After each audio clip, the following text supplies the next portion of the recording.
Go Figure TV. Revolutionary salute. Revolutionary salute. Like, share, subscribe. Welcome to the House of Revolution. You know I'm your humble host, the Yao Ming of Revolution, and we got a World War III alert. We got to get into all of the geopolitical information this morning, but be sure to wipe your feet coming into the House of Revolution. That's hitting the like button, subscribe to the channel. Let's put this in the algorithm, and let's get right down to exactly what's going on. Joe Biden's playing with fire as the Houthi rebels continue to attack the Red Sea shipping lanes. As the U.S. bases are attacked, revolutionary salute, Queen salute, King throughout the Middle East. But let's start with video footage of the Houthi rebels attacking with the ballistic missile ships in. Joe Biden promised us this was going to happen. What is happening? It costs us so much money because he don't want peace. Because Houthi rebels do the war. Yes, this is the video. You see CNN, where they like to lie. The U.S. saying they shooting all these missiles down. Well, what the hell is this video? This video is documented. One of the missiles that struck.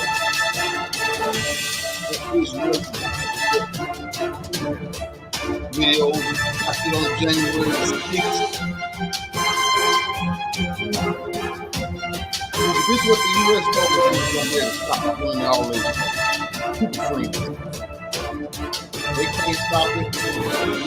Raising our gas prices, raising the prices on our food, raising the prices on products you can order online. Joe Biden, what is going on here?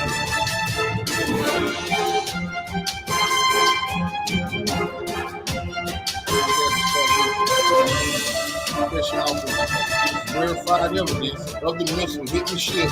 So this means Joe Biden is not doing the job. He's too deep. The U.S. military, you're not doing the job or you're incapable of doing the job. What's going on?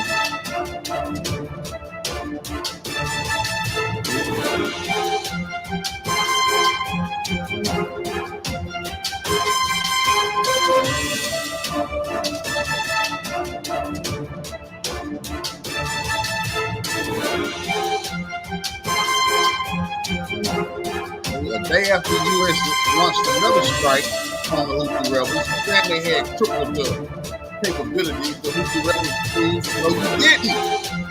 3 strikes from the U.S. in the last 10 days, and the Houthi rebels are still controlling the red shipping lane in the Red Sea. Joe Biden should do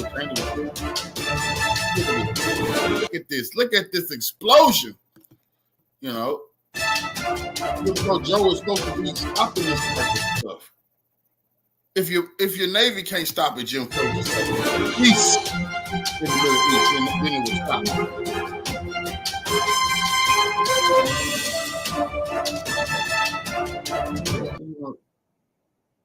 I want to make sure we started the program off with looking at the attacks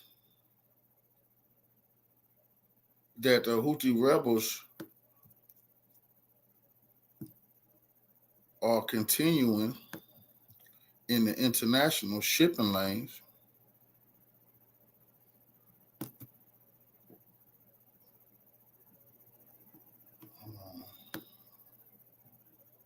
Which is leading to attacks on U.S. military bases in Iraq.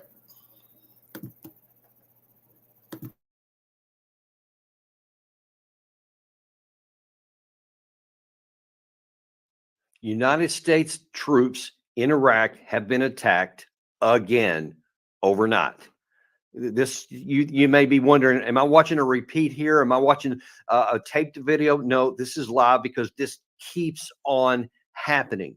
And we're still trying to get the details that come out right now. We don't have all the information, this breaking news that's coming out, but we do know that there have been Americans wounded. We don't know how severely. We don't know if any may later on die. We're not really sure, but we do know that this continues to move. So I'm hearing that severe, they call it head trauma. I don't know how many, like he just said, the man in the military, some of the soldiers who was bombed last night in Iraq, they might lose their life. Now, we're not We don't want that. We want Joe Biden to bring all our troops home.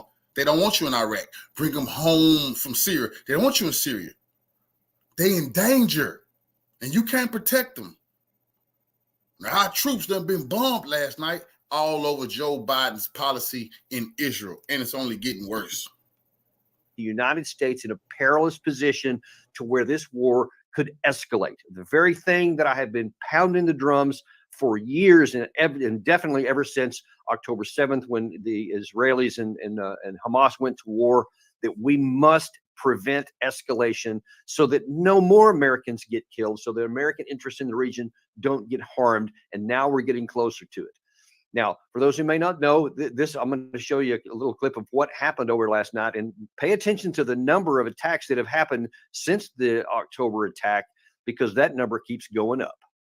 Rockets were fired at the Al-Assad air base in western Iraq.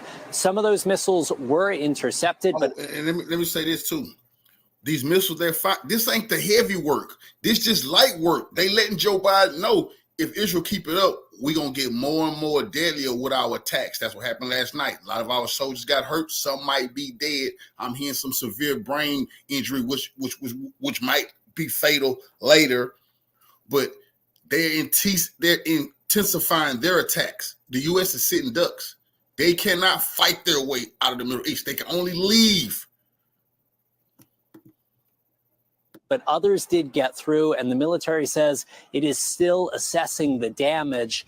The attack was carried out by an Iranian-backed militant group known as the Islamic Resistance, and it's the latest in a string of more than 140 attacks. Okay, now let's stop that. It is an Iraqi group. See, they say Iranian because they're in Iraq. They don't want to say Iraqis are attacking us. We are an occupying force. They want us to go. So when they put Iran now, they done painted everybody in America to hate Iran. Oh, Iran's attacking us for no reason. No, Iran is giving support to Iraqis who want to kick the U.S. out.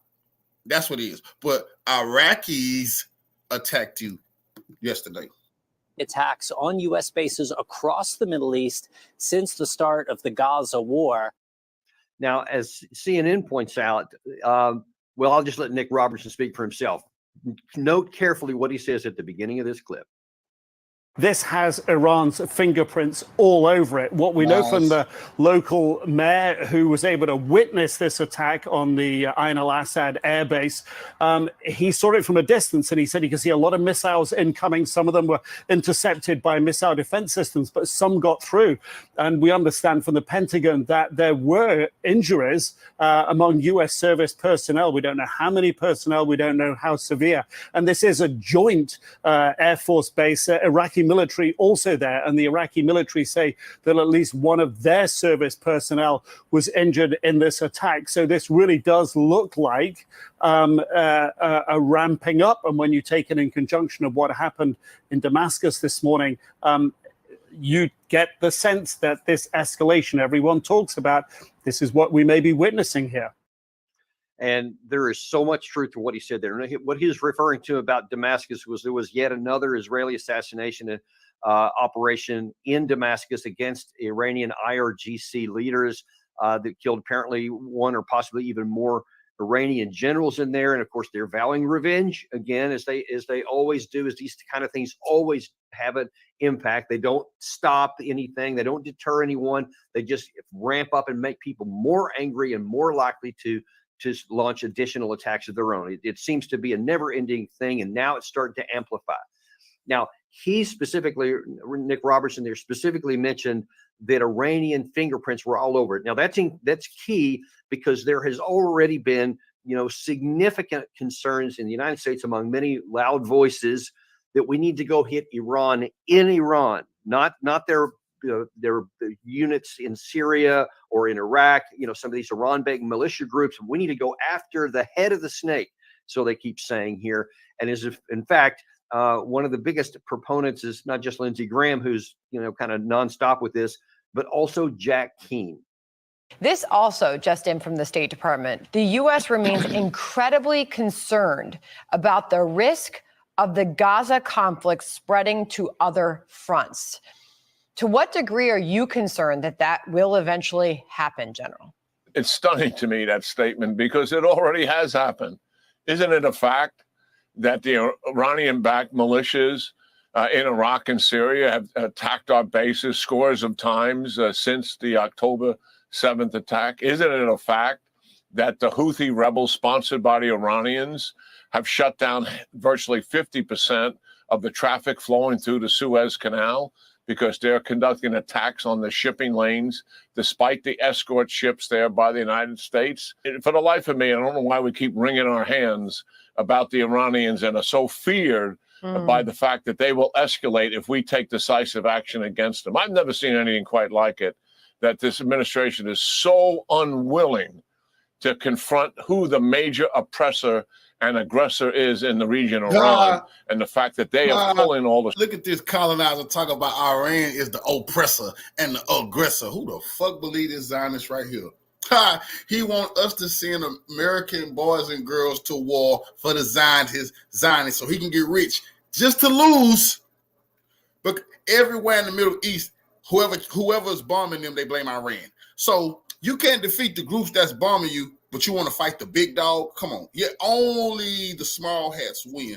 But they tagging this as Iran. We got to go to war with Iran. No, they're going to lose, but they're going to be able to steal trillions from us for that war.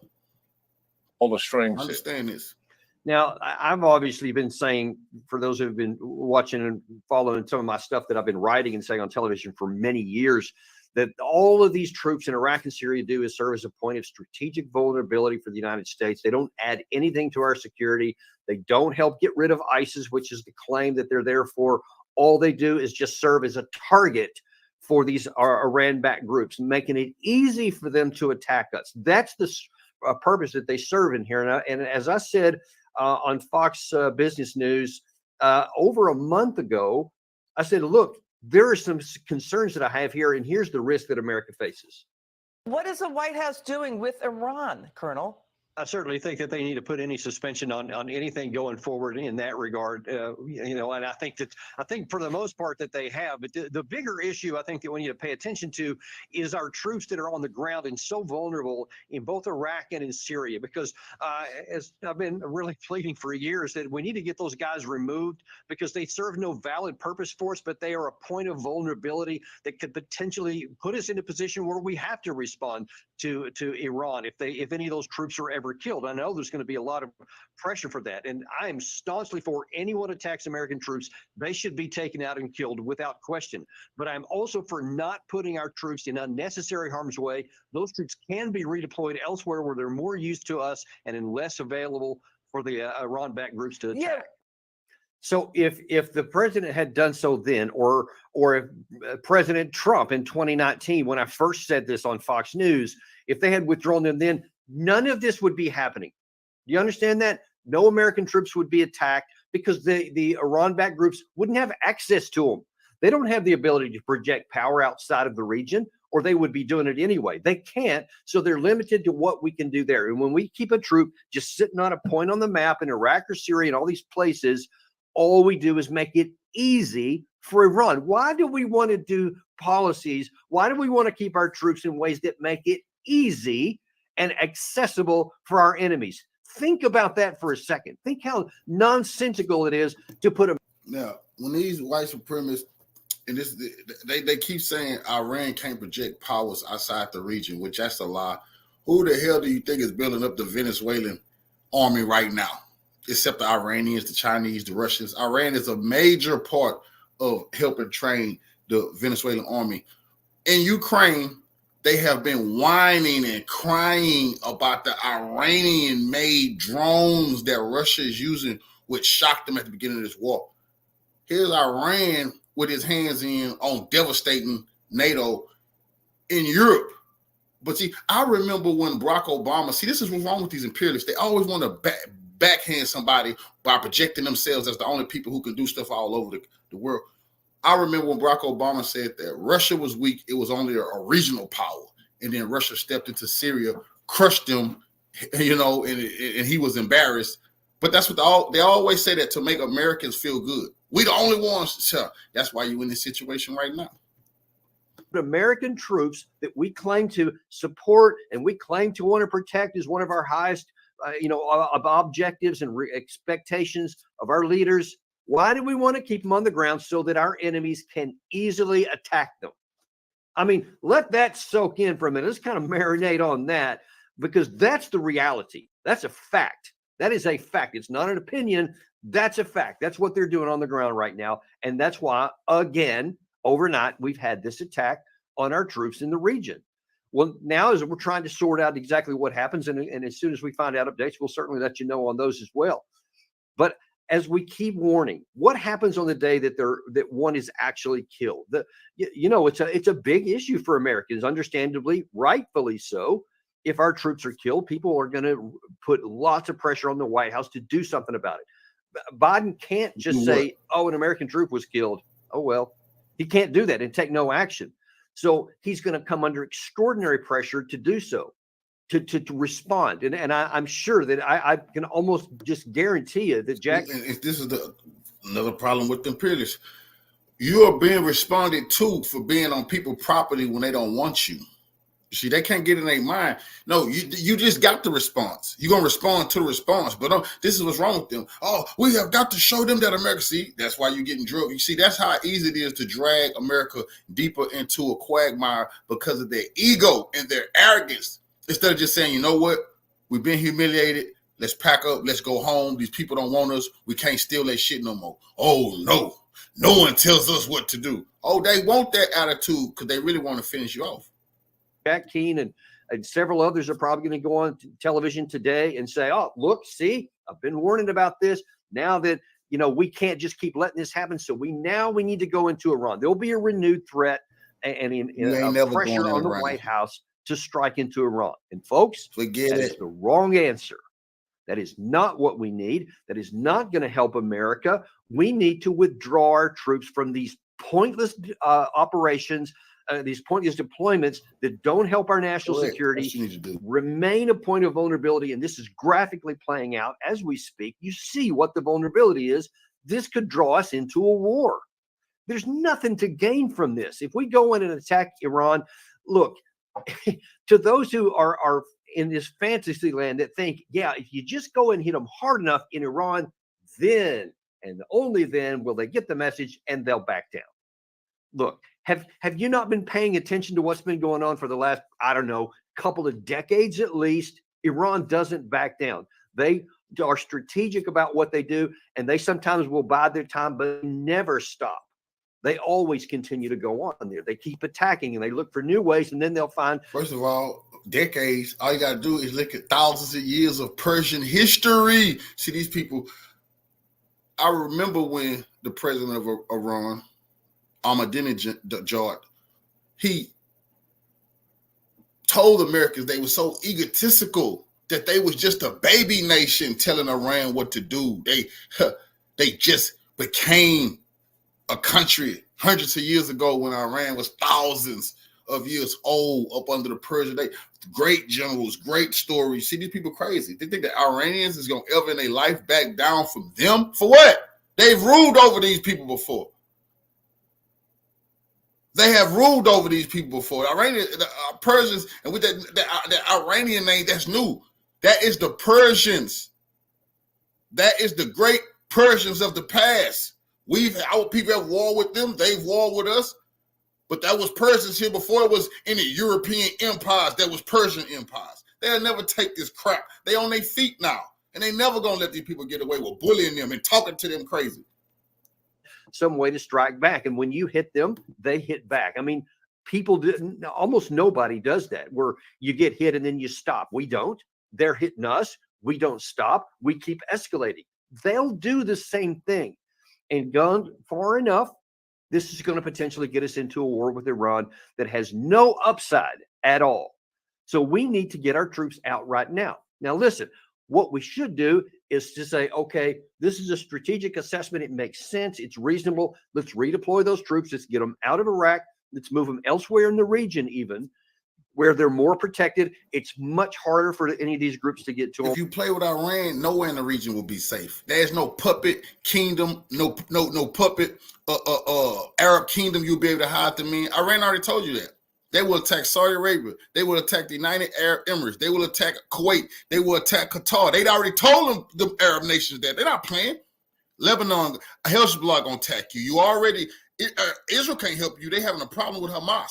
Iraq gonna attack you. Syria gonna attack you. The Houthi rebels gonna attack you. Man, please, they're not scared of you. You wish you handle these. You handle the brothers, the little brothers. Iran is the big brother.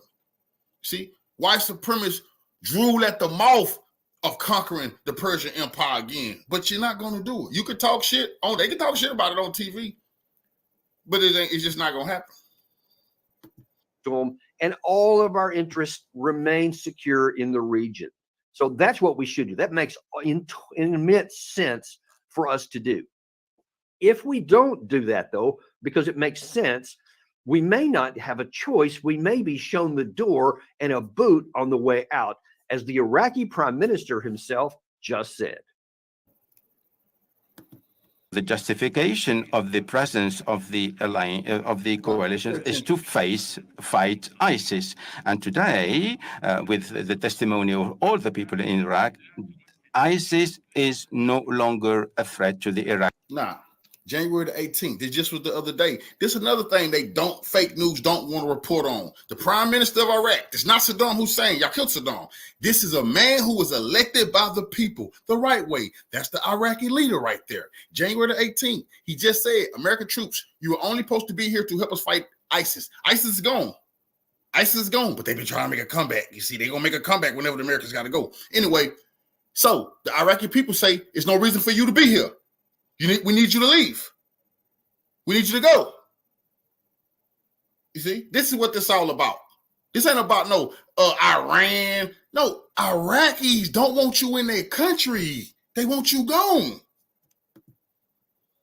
Iraqi people, we started to implement a commitment made by the Ministry Council, negotiate with the coalition to discuss how to finish this mission in they would never play this on American TV.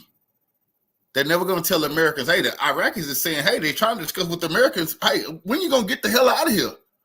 But on American TV, they keep talking about our brave troops are steady being attacked in Iraq by the Iranian-backed. Man, look, the people want you gone. Do you know how you won't be attacked? If you leave, like the Iraqi people, this ain't got nothing to do with Iran. The Iraqi people want your thieving behind. You've been sitting there stealing that oil. These people were stealing oil, never even waited. Never even waited. Imagine that. You're supposed to wait oil coming out the ground. The Americans never wait nothing. Trillions gone. They said, okay, good. You stole it. Just go. Oh, no. We got to fight ISIS. Man, you are ISIS. Iraq. This commission will have to work on the meetings for the withdrawal. So they want us out, and they're tired, because they keep getting hit. They've been hit by Iranian people that come in and attack people, targets in their country. Now the United States is attacking Iraqi-based leaders, Iranian-based leaders in Iraq, and they're tired of it. They said, you know what? We want people out. We want the United States out. And look, one of our viewers here just asked a question here. Is there any truth to this issue that, it's a counter ISIS? Because that is what we're saying. That is what John Kirby, we've had him on here before to say that very thing there. And no, it's not. Because look, I was in Afghanistan at the height of the surge, when we had 140,000 U.S. and NATO troops to try to take out the threat of Taliban there, and to try to destroy their ability to operate. It never had any chance to succeed. In fact, you can see over time, from 2010, when I first got there on my 4th combat deployment, through the 2021, when the Taliban continued to grow and strengthen. Now imagine, this is the type of shit don't talk on TV. If you couldn't beat the Taliban, I have always talked about that and talked to it. If they couldn't beat the Taliban, why is NATO? And that was NATO. That wasn't just Americans. Remember that. That was the whole super friends. If you couldn't beat the Taliban, why the hell would we ever believe you was going to beat Iran or Russia or China? It don't even make sense. It make perfect sense when you understand they have been stealing trillions of dollars from their populations while losing wars. They don't give a damn about who go die. They gonna negotiate. After you dead, they done stole trillions of dollars. Then they move on to another place to destroy and to bring some democracy to. There's this simple stuff we're supposed to be asking our congressional leaders. Why would we believe you're gonna defeat a major military when you were defeated by the Taliban? That's not just being smart. That's just not, I mean, that's being a smart aleck laughing at the military. No, we some serious question here. You putting our lives on the line. They really need to explain that to us. Because you couldn't defeat the Taliban, that's it. Game over. Come on back home to America and protect our borders, because you biting off way more than you can chew. And your last piece of work, we seen how badly you were done. And you left billions of dollars worth of equipment in Afghanistan. Come on, we had to pay for it. Get the fuck out of here. Strength. Every time we would hit them, they would get bigger until finally the Afghan government and military collapsed, and then the Taliban completely took over the country, where they are to this day. So the idea that we're going to defeat ISIS in the country of Syria, that we only have a couple of dots on the map, or in Iraq, where there is no ISIS. He won't say that because he's still military. There is no such thing as ISIS. Like Al Qaeda, the database, Islamic Jihad. That's just a jihadists that they use to. ISIS only pop up in places that America and NATO don't like. If they don't get along with you, that's why everywhere in Africa that they got a problem with, ISIS is there, or Boko Haram, or El Shabaab. It's never in no place that's good with the U.S. You doing good business with the U.S. ISIS don't got a problem with you. They don't want to overthrow the Saudi kingdoms or none of those puppet governments. No, they want to go after the Shia in Syria, and they don't want to attack Israel. Just think about that. They don't want to overthrow Israel. Why isn't ISIS trying to attack Israel? Why isn't ISIS right now helping Hamas? Why is ISIS trying to attack Hamas? Why is ISIS trying to attack Syria? Why is ISIS trying to attack Iraq, Iran? People need to ask themselves that, because ISIS is the fucking U.S. government. That's why. And he should be ashamed of himself. In other words, why the U.S., the most powerful military in the world, wasn't able to defeat ISIS? Why the French couldn't defeat Al Qaeda in Mali for 10 years, 14 years? They couldn't. Russia in 14 weeks they defeated them. Look it up. Kicked them out of Burkina Faso because it was a scam. Go and look at those African nations who's bringing the UN and a lot of these France to the United Nations Security Council. They are the terrorists. They train the terrorists. I want you to think about this. We see right now how much armory and how much weaponry it takes to keep a war going. Look at what we had to do for Zelensky. The African nations saying, how the fuck was all those militaries? They fighting those terrorists, Al Shabaab and ISIS and Burkina Haram. They fighting them for decades. But these people getting more military gear. They never run out of weaponry. How was that? Because the French and NATO was airdropping them shit, was helping them the whole goddamn time. Because why? These terrorists seem to pop up in places where the Africans got their reasons. They don't never want to take over nowhere where it's not no resources. The fuck that. That ain't where the holy war began. Man, bullshit. A few bases like Al-Assad or in Baghdad and some other areas like that. Of course, we're not going to have any success from that. That's just not how it works. People say that all the time. Government officials say it all the time. It's not true. So the answer to your question is no, it's not going to. And it's self-evident if you just look at what has happened and how things, and you understand how things actually work.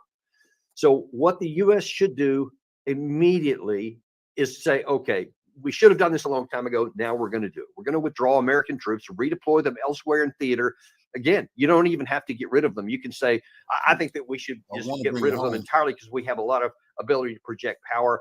Our interests are not threatened in the Middle East beyond anything that we can control and handle with our existing forces. They should be withdrawn. But at least let's get them out of those easy harm's way, easy access to our enemies. Let's stop the vulnerability so that we don't have to attack into it, so that the president doesn't come under pressure. He doesn't actually then even wouldn't have to attack. But so he doesn't come under pressure to do something that's emotionally satisfying that could draw us into an actual war with Iran in the region. And God only knows what that could do, even to Israel with Hezbollah could then go into attack. All these groups that are trying to do, these small attacks here, they could explode and do more. The Houthis could do more in their area. You see that this could go bad in any number of ways. It is time, folks, to end this strategic vulnerability, end this foolish policies that don't increase and help our national security, and stop the possibility of a war expanding, which will harm our interests and in no way, shape, or form improve anything for America. Our troops deserve to be protected by our country and preserved, and only used and put their life at risk if our national security is genuinely threatened. That's why they've signed up. That's why they serve. That's why we have an armed force. It is not to just put them in the middle of a damn desert with a target on their back and wait to see if they get killed. That is, U.S. troops have always been used as pawns for the bankers and the small hats, and this is no different. It's glaringly obvious that the U.S. Navy and the U.S. troops have been stationed in the Middle East to help the Israelis. Nothing to do with America. All right. Speaking of the Houthis, U.S. to relist Yemen's Houthis as specially designated global terrorists. That's the worst kind, the specially designated kind. Which is nonsense. Those are the ones with whipped cream. The Biden administration is expected to soon announce plans to redesignate Iranian-backed Houthi rebels in Yemen as specially designated global terrorists, according to two people familiar with the White House decision and a U.S. official. The move comes as the Houthis have launched dozens of attacks on commercial vessels in the Red Sea. The group says it has attacked the ships in response to Israel's military operations in Gaza in the aftermath of Hamas's October 7th attack on Israel. Secretary of State Anthony Blinken delisted the Houthis as both a foreign terrorist organization and as specially designated global terrorists in February 2021, as the administration sought to make it easier to get food imports and humanitarian aid into Yemen.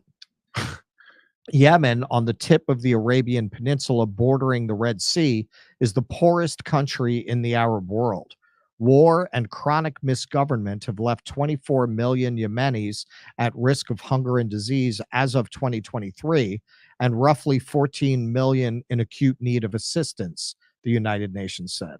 About 2/3 of Yemenis live in territory controlled by the Houthis. You know what that sounds like to me? That sounds like the legitimate government of the country. Remember, I asked why they call the rebels, how much they control. They control most of the country. Kind of sounds like that's the government. Yeah. While supporters of broad sanctions argue it's possible to shape any enforcement mechanisms so as to exempt food and humanitarian aid organizations worry that fears of running afoul of U.S. regulation could scare away shippers, banks, and other players vital to Yemen's commercial food supply. Arid Yemen imports 90% of its food. Quote, this designation would add another level of uncertainty and threat for Yemenis still caught in one of the world's largest humanitarian crises, said Scott Paul, an associate director of Oxfam America. Quote, the Biden administration is playing with fire, and we will call on them to avoid this designation immediately and prioritize the lives of Yemenis now. Now, these poor people, we showed a video last week of their children just starving to death there. And these are the people that we are now going to reimpose sanctions on. This is now or but during you know the where siege. What's that? This is now or when the Saudis were siege. That video was from before, but you don't just recover from that. No, I'm sure in a couple of years. But you know, we're pretty sanction happy. Here's a little color-coded map.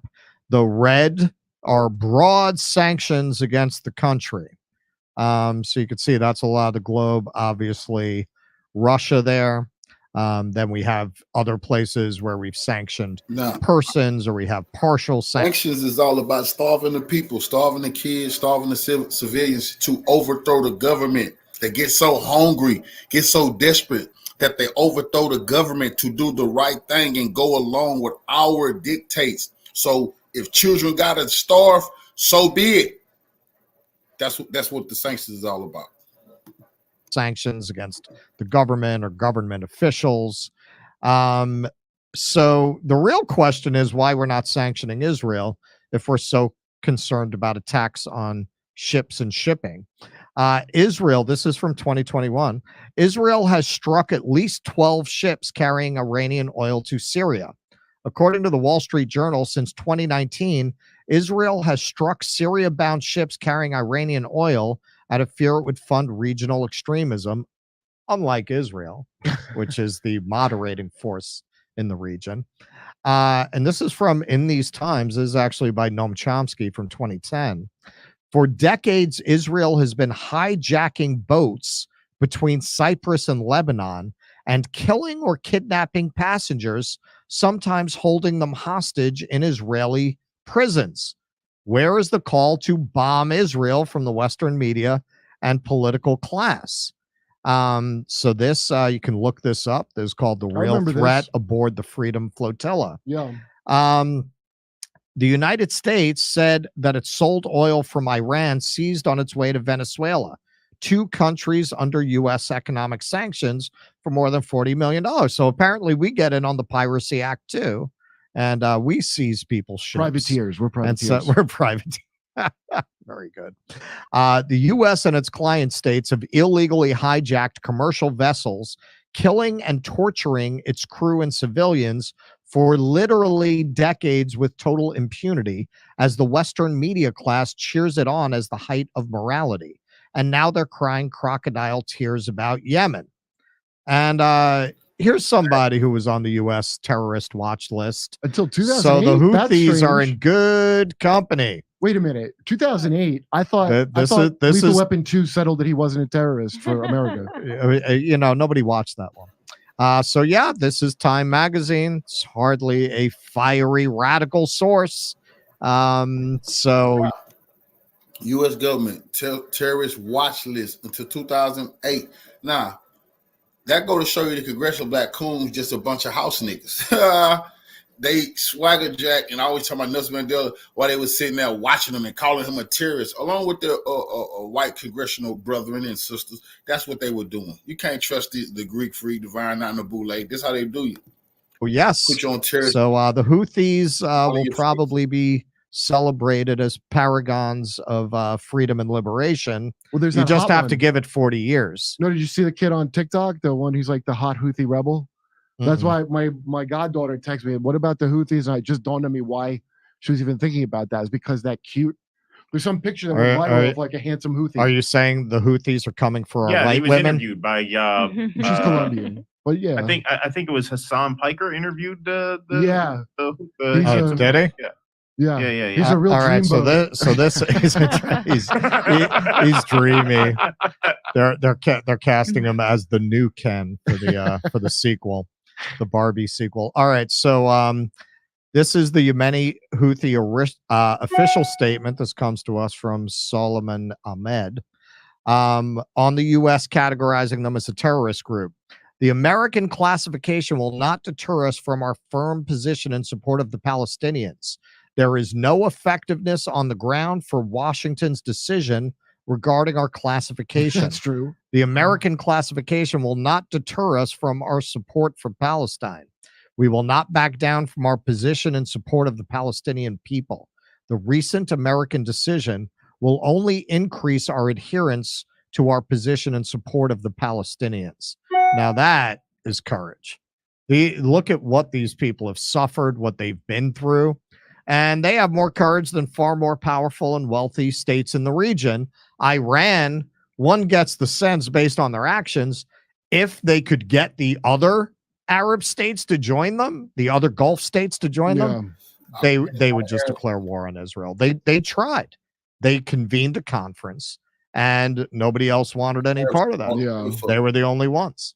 And now they're kind of doing it through proxy, but they don't want to be on their own. They don't want the U.S. to be able to focus their firepower on them. Yeah, well, I think after, and I still remember being in New York after 9/11, and we're like, oh, we're going to Afghanistan. We're going to bomb them back to the Stone Age. These are the things I remember. And then on TV, they go, bomb back to the Stone Age. They're already in the Stone Age. Right. And it was a big chuckle fest. Anyway, long story short, we lost that war. Yeah. And I think people noticed, especially like when Taliban has all our old shit that we left. I think it's real doable, actually. Well, that's why. I mean, if all of these Gulf states at this moment, not that I'm suggesting anything, but if they were all to unite and defend the Palestinian people, I don't think America is really in a position with its recruitment of soldiers collapsing, with all of its ammunition having been sucked up by Ukraine, to really fight a war Not making its against recruitment goals. multiple Middle Eastern countries right now. We can't even stop the Houthis, as we'll see. You saw Dick Durbin, though, saying that's why we need these immigrants, because we're not meeting recruiting goals. Yes. We're going to send Chinese immigrants I to did. fight the There's Houthis. something, I didn't have time to get into it. A Republican congressman was complaining that they can't recruit white soldiers because the military's too woke. Well, also maybe people saw, wasn't that great a deal for a lot of people that came back. I noticed it as a guy. Call me crazy, but I like my legs. Yeah. Yeah. Only, especially the VA hospital sucking. Well, I think you don't have that kind of nationalism or belief in the government or the institutions of America that would make somebody join the military at this point. I think there's a collapse in that feeling that it's it's America, I'm gonna go defend it. I think there's a collapse in people feeling that way. That's why they have to do identity politics, because we're broken into city states of identity. So they can't do like the classic, because that's like almost racist to be flying a flag like that. Keaton? Well, I mean, I suppose we could only speculate, but it seems like part of what Hamas was hoping for post October 7th was that when Israel retaliated, the Arab states would unite behind Gaza. And that doesn't seem to be working out, at least to the extent that they hoped it would. In terms of the Houthis, yes, they are making a stand. But it just goes to show you the evil of this empire, that we took our foot a little bit off their necks when they were being starved and bombed by the Saudis. And as soon as they fucked with us, we put it right back on. Yep. I didn't know they're 2/3 of that's a really annoying thing, that they're 2/3 of the people live in the Houthi. So, the country. Yet again, like they're making it like it's a fringe terrorist organization. It's literally the legitimate government of most of the country. Yeah. This is the end of cancel culture, because but it's a real rebuke to other countries in the region that only the poorest of them is willing to stand up and fight for the Palestinians, and nobody else will get involved. There's no such thing as fuck you money, only fuck you poverty, as Tucker said. He's right. Fuck you poverty. It's the only thing there is. Come see us do a live stand-up show. We'll be in Venice, California.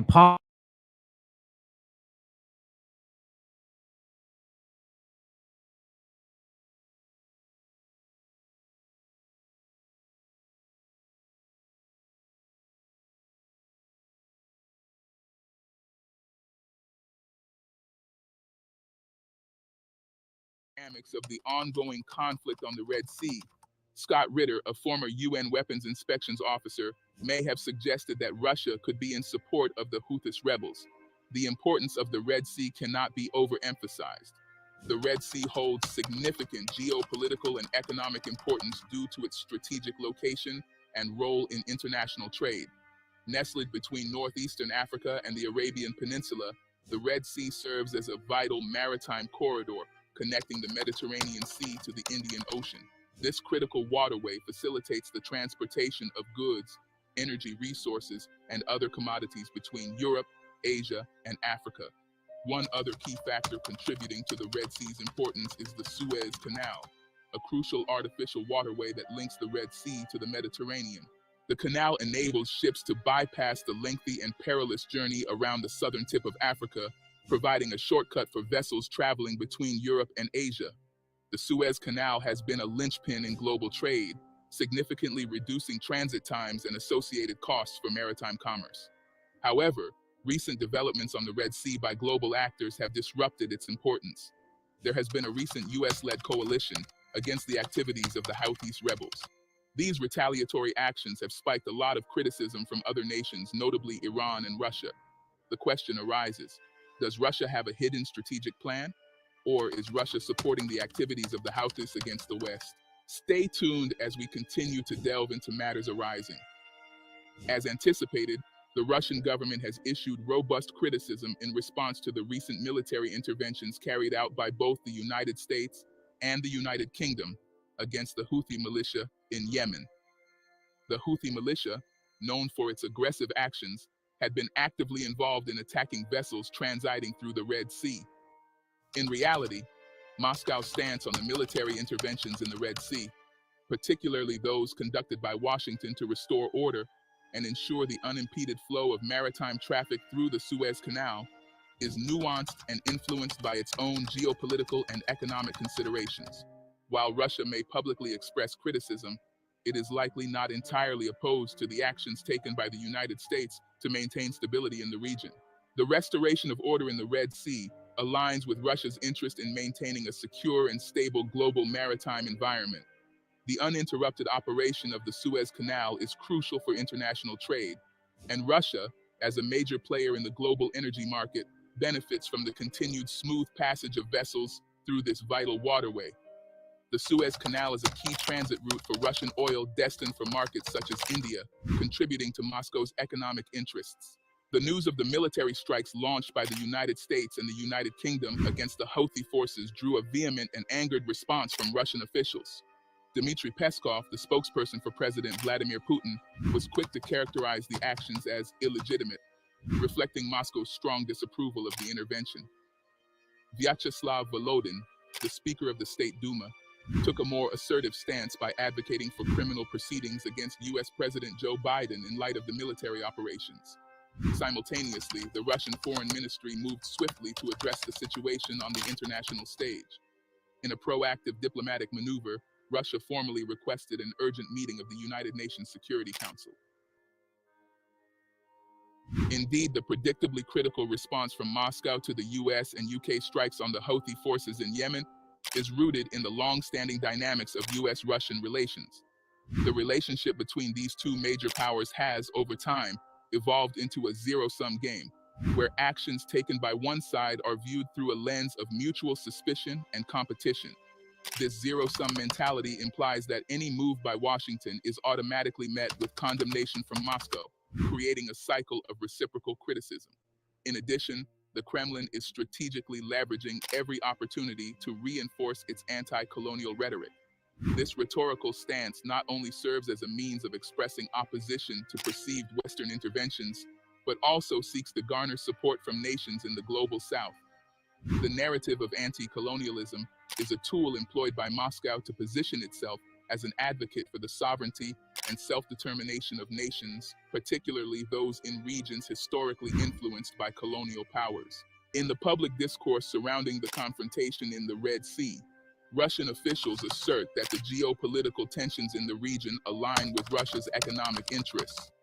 While acknowledging the significance of the Far East ports and railway connections with China for the majority of its exports and imports, Moscow contends that only a relatively small fraction, approximately 10%, of its foreign trade relies on the Suez Canal. Moreover, the authorities emphasize that, as of the present moment, the operations of the Suez Canal have not been directly impacted by the ongoing events. Russian President Vladimir Putin, in response to the Red Sea standoff, has put forth a strategic perspective by suggesting that the escalating tensions in the region may compel shipping companies to reconsider their routes. Putin asserts that this situation could drive an increased interest in the Northern Sea Route, which traces along Russia's Arctic coast. The Northern Sea Route has gained prominence in recent years due to the melting of Arctic ice, making it a potentially viable alternative to traditional maritime routes. Simultaneously, the Kremlin is using the Red Sea standoff as an opportunity to advocate for another alternative trade route, the North-South Transport Corridor. This corridor links Russia to the Indian Ocean via Iran, providing an alternative path that could bypass regions experiencing geopolitical tensions. Moscow's promotion of this corridor serves multiple purposes, including showcasing its commitment to diplomatic partnerships with countries like Iran and expanding its influence in regions beyond the immediate theater of the Red Sea. Moscow rhetoric surrounding the events in the Red Sea seems strategically crafted to portray them as another manifestation of Russia's ability to capitalize on the perceived fracturing of US hegemony on the global stage. By framing the situation in this way, It is believed that the Kremlin aims to project an image of itself as a beneficiary in the evolving landscape of international relations, where multipolarity is replacing a unipolar world order dominated by the United States. But Moscow's actions provide a more complex picture. Although Russia can influence events and even step in to stop US military action, it has chosen not to openly block Washington's plans. This reserve could be a sign of a sophisticated calculus going on inside the Kremlin, weighing economic interests, geopolitical concerns, and the wish to stay out of direct conflict with the US. The geopolitical dynamics surrounding the conflict in Yemen have witnessed a significant development with Washington's establishment of a coalition against the Houthi forces on December 18th of the previous year. Even prior to the direct military strikes on Yemen, this coalition had already demonstrated its proactive stance by sinking 3 Houthi ships and successfully intercepting dozens of drones and rockets. A pivotal moment in the diplomatic arena occurred on January 11th, when the United States presented UN Resolution 2722 as a legal foundation for potential military strikes on Houthi infrastructure. Notably, Russia, a permanent member of the United Nations Security Council, refrained from exercising its veto power against the resolution.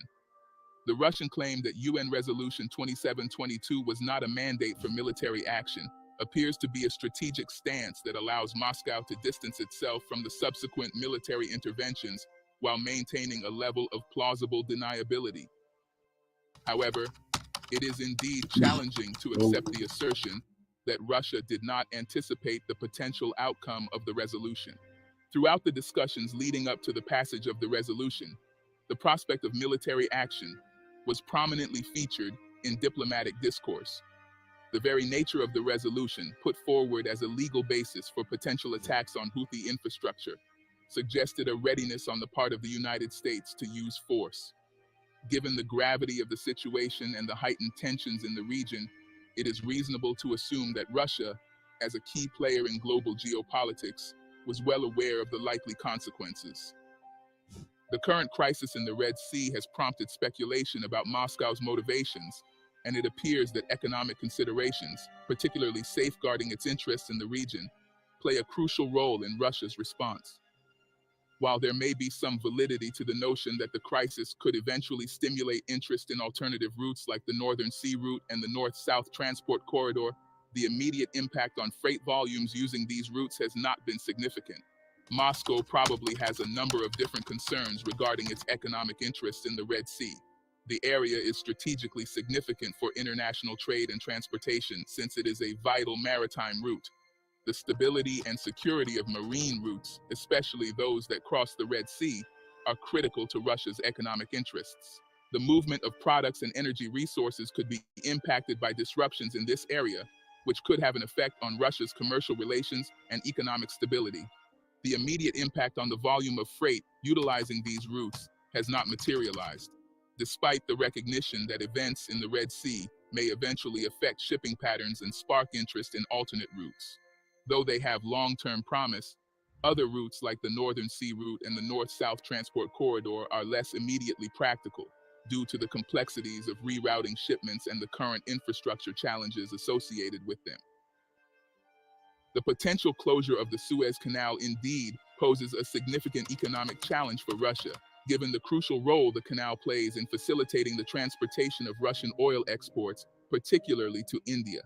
As the largest importer of Russian hydrocarbons, India relies heavily on the Suez Canal for the transit of these vital energy resources. The closure of the canal would have direct and substantial repercussions on Russia's oil trade with India. The Suez Canal serves as a key transit route for approximately up to 3 million barrels of oil per day, constituting around a third of Russia's total crude exports. Russia's existing fleet of oil tankers may not be sufficient to sustain the current export volumes if forced to take the longer route around Africa. The increased distance and time would demand a larger fleet or more frequent voyages to maintain a consistent and reliable supply chain. Acquiring additional tankers to meet these demands would pose a considerable challenge, particularly given the surge in tanker demand that would likely occur in such a scenario. Multiple countries heavily depend on the Suez Canal for oil transportation, and with its closure, global tanker availability would be strained, contributing to a spike in demand and potentially escalating costs. Thank you for watching our video. How can the conflicts on the Red Sea be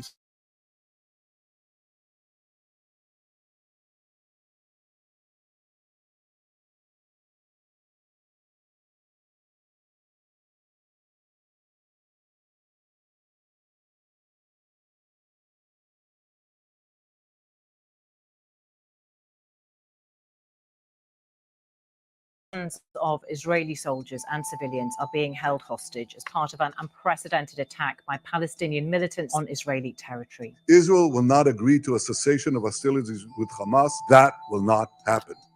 The Bible says that there is a time for peace and a time for war. This is a time for war. Imagine the following scenario. Israel targets Iran and blames it on the United States. In response, Iran launches a barrage of attacks on all U.S. bases in the region. To further embroil the U.S. in a major conflict with Iran, Israel goes ahead and plots to assassinate a U.S. ambassador, be it in the United Arab Emirates, Qatar, Bahrain, or Saudi Arabia. A twist into a saga of a volatile region in chaos. The revelation of dark secrets, the love of money, the drama, the corruption, and the royal characters. The outcome could be a blockbuster movie of the year. Of course, this storyline will have been dismissed as too far-fetched just a few years ago. But today, it is not a fiction. Rather, it is a reality through which dark secrets are emerging, assassinations are more prevalent, and corruption at the highest level run amok. It is not a fiction because what Israel is doing is taking West Asia on a downward spiral, a reality that demands the attention of diplomats, global affairs analysts, intelligence officers, investors, the Chinese, the Russians, the Muslim world, and those with the panache for the lavish lifestyle of Middle Eastern royalties. My name is Dr. David Walalu, and you are watching Geopolitics in Conflict. Please keep an open mind as you watch this video. Our show today is sponsored by Don'tWastePower.com. The current situation in Israel is being portrayed as just another regional conflict. However, those who know history and are willing to dig deeper than the stories portrayed in media will tell you that almost all of history has led up to this one situation. Though the Arab-Israeli conflict is indeed a central issue in West Asian geopolitics, it is also emblematic of a much larger battle, one that pits the East and the West against one another in a battle for worldwide supremacy. Indeed, the region of West Asia, as the Middle East has been known in the West, has massive strategic and economic significance.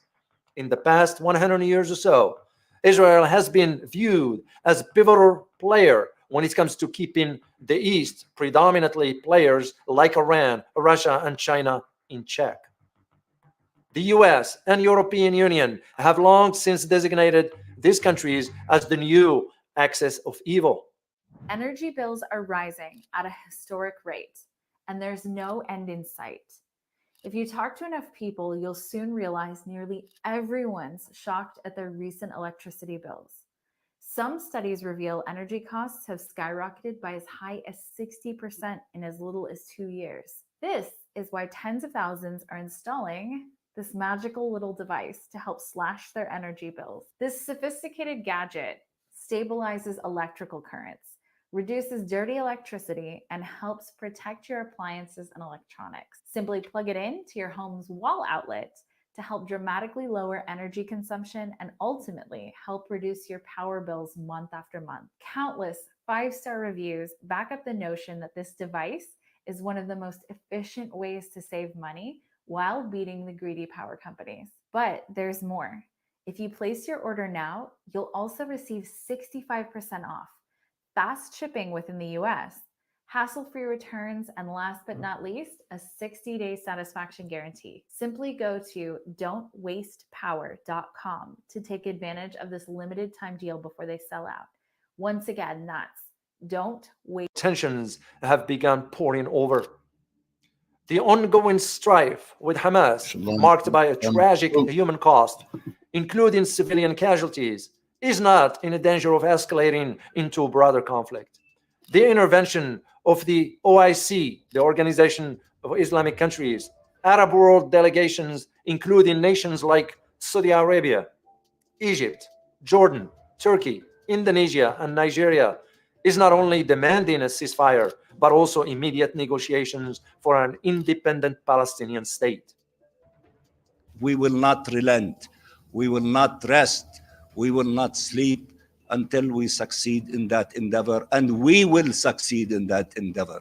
Coupled with influence of BRICS, Brazil, Russia, India, China, and South Africa member states, except India, this could exert a lot of pressure on Israel, the US, and their allies. In this analysis, I delve into the historical context, current situation, key players, challenges, and the international impact of the situation to see if we can identify what's next for West Asia and Israel. First, a little historical context.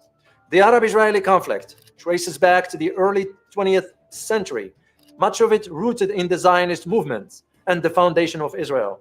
That said, the Abrahamic faith all stems from the same geographical region and have interacted with one another in countless different ways for more than 2,000 years. To say that religious Muslims or ethnic Arabs have always been at war with Jews or Christians is inaccurate, as is saying that the groups have always maintained peaceful relations.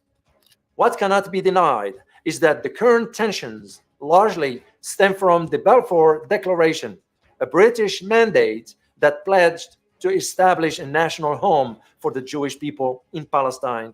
In October 1917, British troops took control of the territory from the Ottoman Empire. This was soon followed by a large-scale migration of Jewish people from Europe. In fact, between 1918 and 1947, the Jewish population in Palestine increased from 6 to 33%. Though religion and ethnicity were the primary differences between the two groups occupying the area, the reasons for the conflict were much, much simpler. Palestinians were losing their land without their consent. From 1936 to 1939, the Palestinian revolt rocked the region. After World War II and the horror of the Holocaust came to light, the newly formed UN adopted Resolution 181, which called for the partition of Palestine into Arab and Jewish states. Subsequent events like the Nakba, Arabic for catastrophe, the Six-Day War, and the Oslo Accords reveal a pattern of displacements, tension, and intermittent attempts at peace. However, generations of Israeli Jews and Palestinian Arabs soon learned to hate one another, with frequent skirmishes and bombings serving to keep the old wounds open.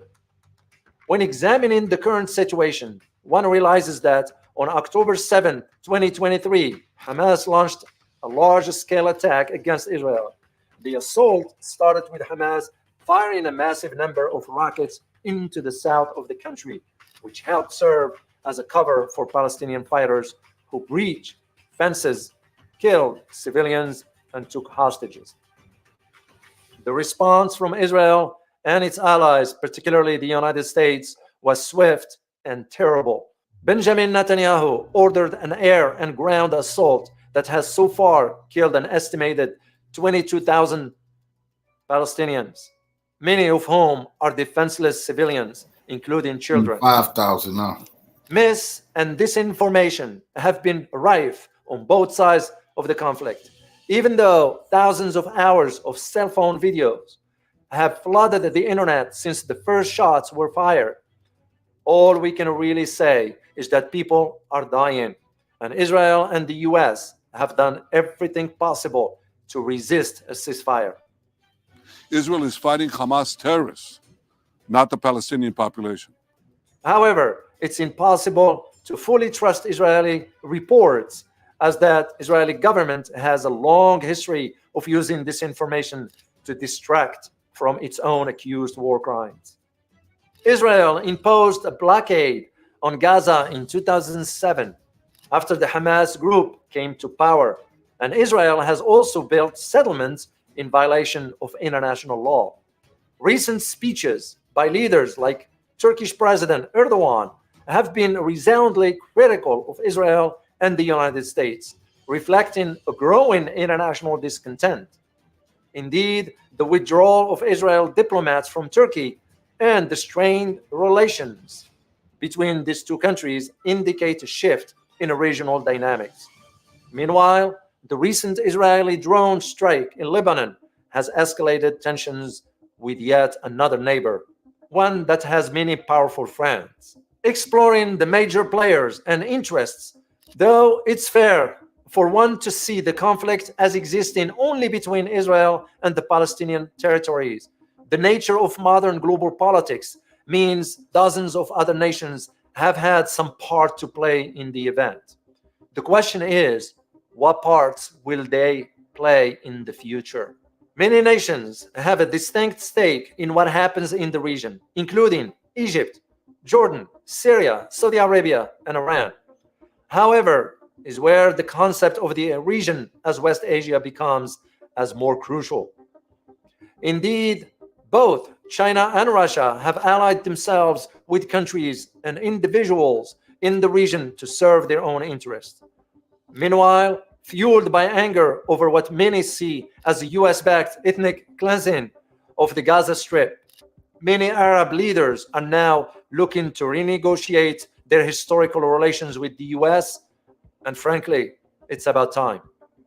Both Russia and China would be more than happy to fill all political vacuums left behind by the West, because the area has served as a bridge between East and West for so long. Its cultural makeup now allows for the loosening of some ropes and the tightening of others. As colonialism fades further from memory, so too do any allegiances to the Western power that helped turn West Asia into the Middle East in the first place. This provides rich ground for new alliances, be they with Persian, Chinese, or Russian protectors. There are many challenges preventing us from solving the current Arab-Israeli conflict. The most notable is its age. Indeed, multiple generations of fighters on both sides have either been killed or radicalized by the killing of others. Even proponents of a two-state solution see it as almost pointless if that solution keeps the two belligerents so close to one another. As time goes on, it becomes more and more clear that Israel will not give up its claim to Jerusalem, and neither will the Palestinians. In short, neither group will accept being relocated to the desert of Yemen, but regional stability is in some way of interest to the entire world. After all, this is one of the most energy-rich regions on the planet. It also harbors some of the world's most important trade routes, like the Suez Canal, the Red Sea, and the Strait of Hormuz. Yet, the developments of the region require stability and security. West Asia, however, is teaming up with states and non-state armed groups, all acting in their own interest. This further challenges traditional diplomatic and military approaches. Their allegiances are temporary at best. Worst of all, they engage in a sort of warfare that keeps the entire region just below a simmer. The world has seen such groups come and go. Both East and West are eager to mobilize and promote peace, so long as it doesn't address fundamental issues like Palestinian statehood, ethnic and religious persecutions, and political instability. Of course, the past and current conflict has had far-reaching global effect, influencing energy markets, trade, and international relations. Salute. The role of international bodies and countries in the conflict is also significant, but as we are witnessing in the current conflict, they are useless. However, such interventions often guided by strategic and economic interests. The question remains, does anyone care about what happens in West Asia beyond their side winning. Does anyone have any interest in preserving freedom or life if it comes to the cost of a cheap gas or lower bottom lines? Because whoever offers the best future to the groups and nations that wish to keep the region in chaos will likely benefit the most, even if they don't make good on their promises. With its historical roots, current complexities, and international implications, the Arab-Israeli conflict remains a fundamental issue in global geopolitics.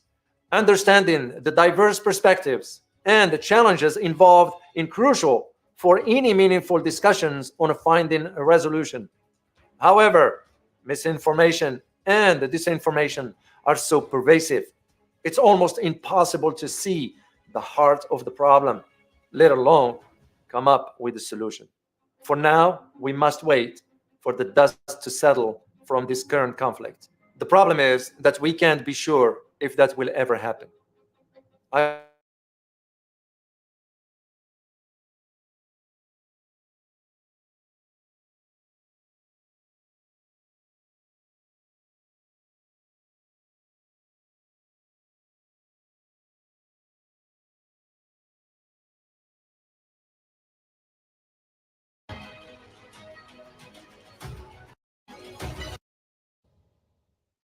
Hi, everyone. Judge Andrew Napolitano here for Judging Freedom.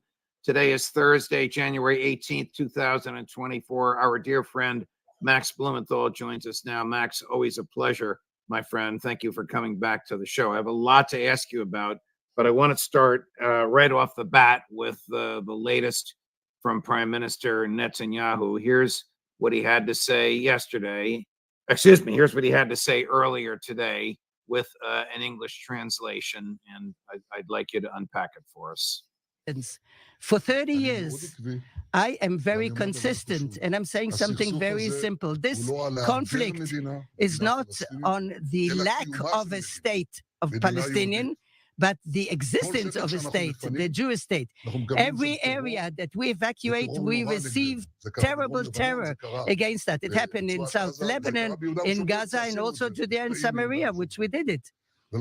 And therefore, I clarify that in any other arrangement, in the future, the state of Israel have to control on the entire area from the river to the sea. This is what happens when you have sovereignty. This truth I say to our American friends. And I also stopped the attempt to impose us a reality that will jeopardize us. A prime minister in Israel has to be able to say no, even to the best of friends. To say no when you need to, and to say yes when you can. Well, when I first saw this, I thought, he's listening to Max. He knows that you have to be able to say no. Joe Biden could say no to him. He can say no to Joe Biden, but Joe Biden can't say no to him. Well, we have the benefit of live translation there. The actual phrase Netanyahu used is from the west of the Jordan River. Basically, Israel has to control everything from the Mediterranean to the west of the Jordan River. So essentially, it is from the river to the sea. That's where the exclusively Jewish state of Israel will be, where Israel will have total security control, which doesn't actually mean the state of Israel will officially declare itself.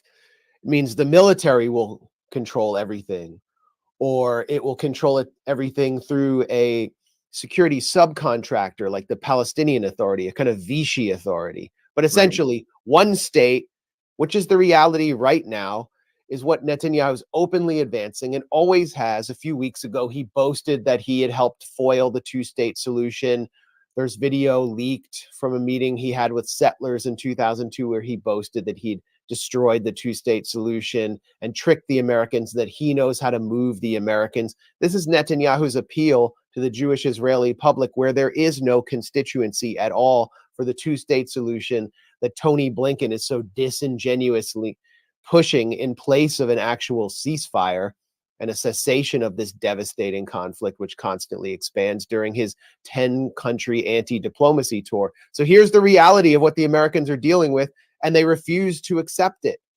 And meanwhile, back at home here in the US, the presidents of Harvard and University of Pennsylvania were sacked because they refused to ban student groups that declare from the river to the sea, Palestine will be free. In other words, Palestinians will not be governed by a military dictatorship from the river to the sea. So there's just this whole speech by Netanyahu is suffused with irony. And if there's time, I want to make one more quick point. He said, anytime Israel retreats from territory it controls militarily, it's faced with terror. And he pointed to southern Lebanon, which is where Hezbollah currently operates. Israel created Hezbollah in southern Lebanon. When it invaded in the 1980s, there was no Hezbollah. It was the Shia population that Israel thought it could actually use as a proxy of its own, and which it abused and which formed into Hezbollah to resist the brutality and repression of Israel's occupation of Lebanon. So Israel's constantly creating these so-called terror threats in areas it occupies. Then when it withdraws, it uses their presence as justification to wage further warfare. Here's this is number 11, Chris. Here's the here's Tony Blinken at his hand-wringing worst at Davos, being questioned by Tom Friedman from the New York Times. One of the things you hear so often from people, given the high civilian casualties in Gaza, is, does the United States, do Jewish lives matter more than Palestinian and Muslim lives, and Muslim, Palestinian Christian lives, given the incredible asymmetry in casualties? And I've been asked that. I want to give you a chance to respond to that. No, period. For me, I think for so many of us, what we're seeing every single day in Gaza is gut-wrenching. And the suffering we're seeing among innocent men, women, and children breaks my heart. The question is, what is to be done? We've made judgments about how we thought we could be most effective in trying to shape this in ways to get more humanitarian assistance to people, to get better protections and minimize civilian casualties. And at every step along the way, not only have we impressed upon Israel its responsibilities to do that, we've seen some progress in areas where, absent our engagement, I don't believe it would have happened. Who could believe that, Max? Well, it's like he has nothing to do with this, nothing to do with those harrowing images. It's like O.J. Simpson saying, you know, it's horrible what happened to Nicole Brown and Ron Goldman. I mean, they're just, oh, those images of them lying dead there is horrible. And, you know, I've tried to do something to help their families. He's just dispensing of all responsibility. It is the ultimate psychotic abuser mentality being displayed by Tony Blinken and the Biden administration, which could end this horror yesterday. So Tony Blinken's strategy is, with one hand, to provide humanitarian aid, which is not being allowed in by the Israelis. They're not allowing in anesthesia. And so you have over 1,000 children, according to UNICEF, who've lost limbs and had operations performed without anesthesia. Anyone, you can go on Twitter right now, and you know, it won't be allowed on YouTube. Go see the video of a father who's a doctor in Gaza amputating his daughter's leg without anesthesia. It's there for everyone to see. This is Tony Blinken's legacy. And then with one hand, he's giving them some bags of flour. And then with the other hand, he's giving Israel tank shells to use against a population that has no army. There are no Gaza tank brigades. And on January 11th, north of Gaza City on Nasser Saladin Road, when hundreds of people lined up in northern Gaza to wait for the rare aid truck bringing flour, they were massacred by tank shells, one after another. Of the 14,000 tank shells that Tony Blinken personally authorized, bypassing Congress on a fast-track sale to Israel, and 50 people were left dead, according to multiple eyewitnesses. This was reported in Middle East Eye by local reporters. And this is happening again and again. So that's Tony Blinken's legacy right there. He seems really nebbishy and like the shy, retiring character, but he is deeply implicated in this genocide and is seeking to shirk responsibility before the most softball interviewer possible in Tom Friedman. Yeah, those authorizations that you mentioned, I have argued were felonies. They were acts of perjury because he had to swear, in order to bypass Congress, he had to swear under oath, A, that it was an emergency, and B, that it was vital to American national security interests, which he just signed away. And of course, it's absurd because the Congress would give them that money anyway, give them that equipment anyway. But this, yeah, this I mean, is Blinken's legacy. You're right.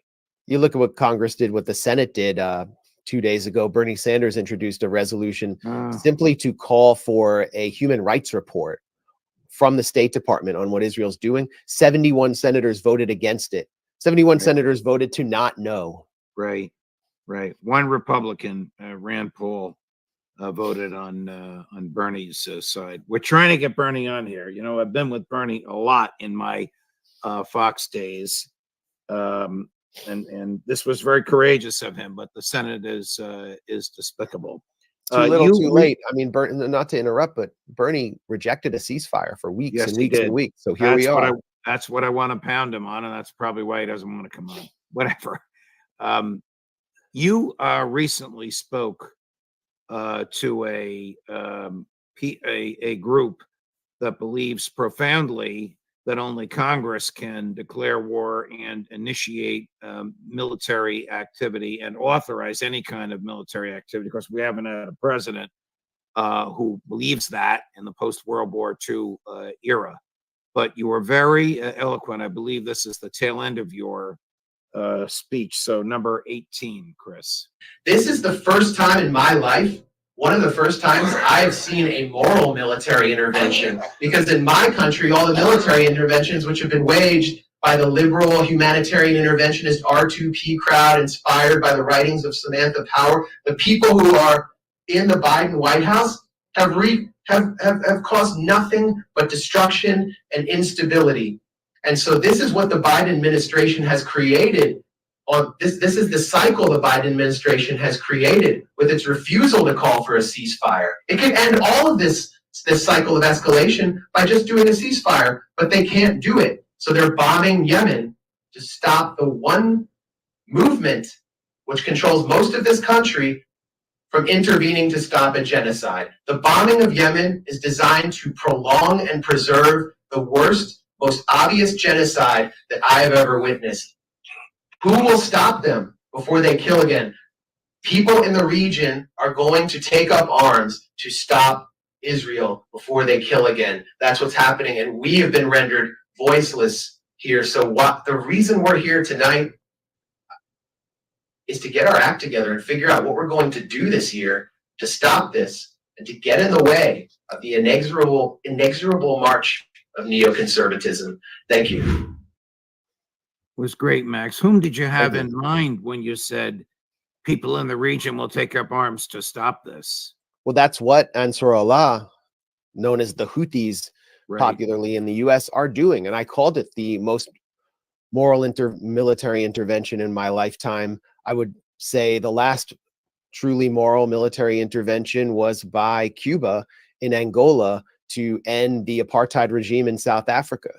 And what Ansar Allah is doing is largely bloodless to this point. They're basically disrupting shipping in the Red Sea, shipping related to Israel. Now they've expanded to US and UK ships because the US and UK are attacking them. And they've been attacking them for years through their Saudi proxy. Now they're attacking them directly. What they're seeking to do is apply economic pressure on Israel to get it to stop this genocidal assault. And the US, when attacking Libya or attempting to attack Syria or attacking Yugoslavia or going into Iraq, they've always argued that it was legitimate under international law to stop genocide. And they lied. They invented these phony lies about Gaddafi marching on Benghazi, which we now know isn't true.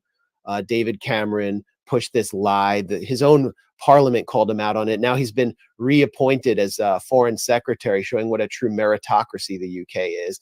And they destroyed an entire region of Africa brought ISIS and slavery to Libya and caused a complete destabilization and spread of jihadism all the way across the Sahel.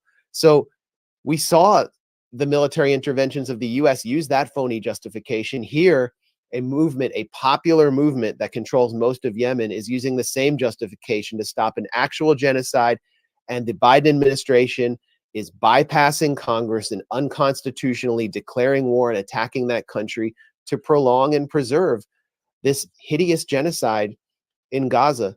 All they need to do, as Democratic Representative Hank Johnson of Georgia pointed out, is just initiate a ceasefire, then shipping returns to normal in the Red Sea.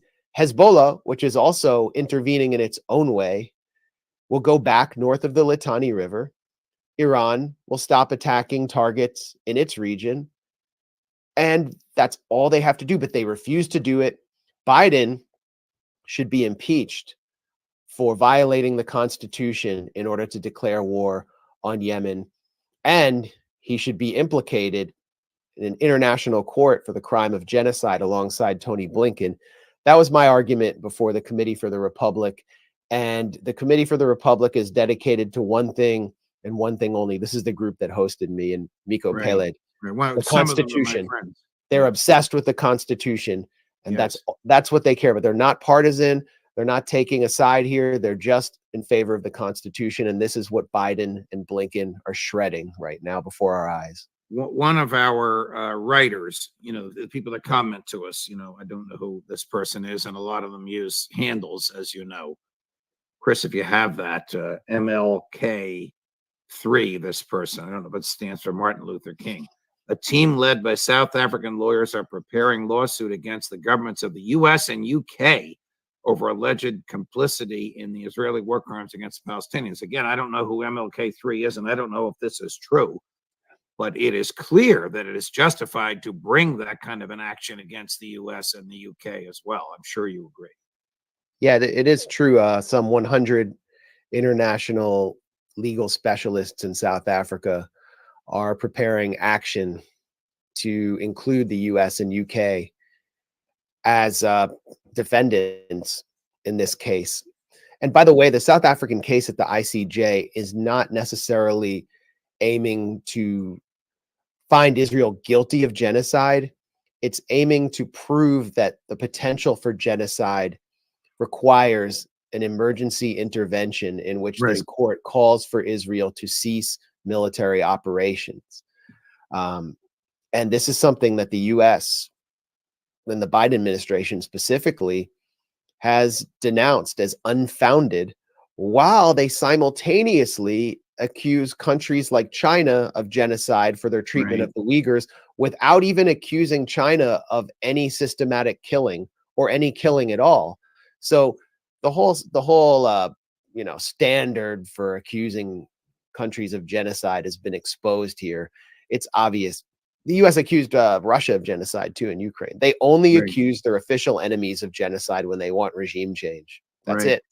Getting back to your speech, do you expect that any state actors would get involved if Netanyahu doesn't stop and Biden doesn't stop?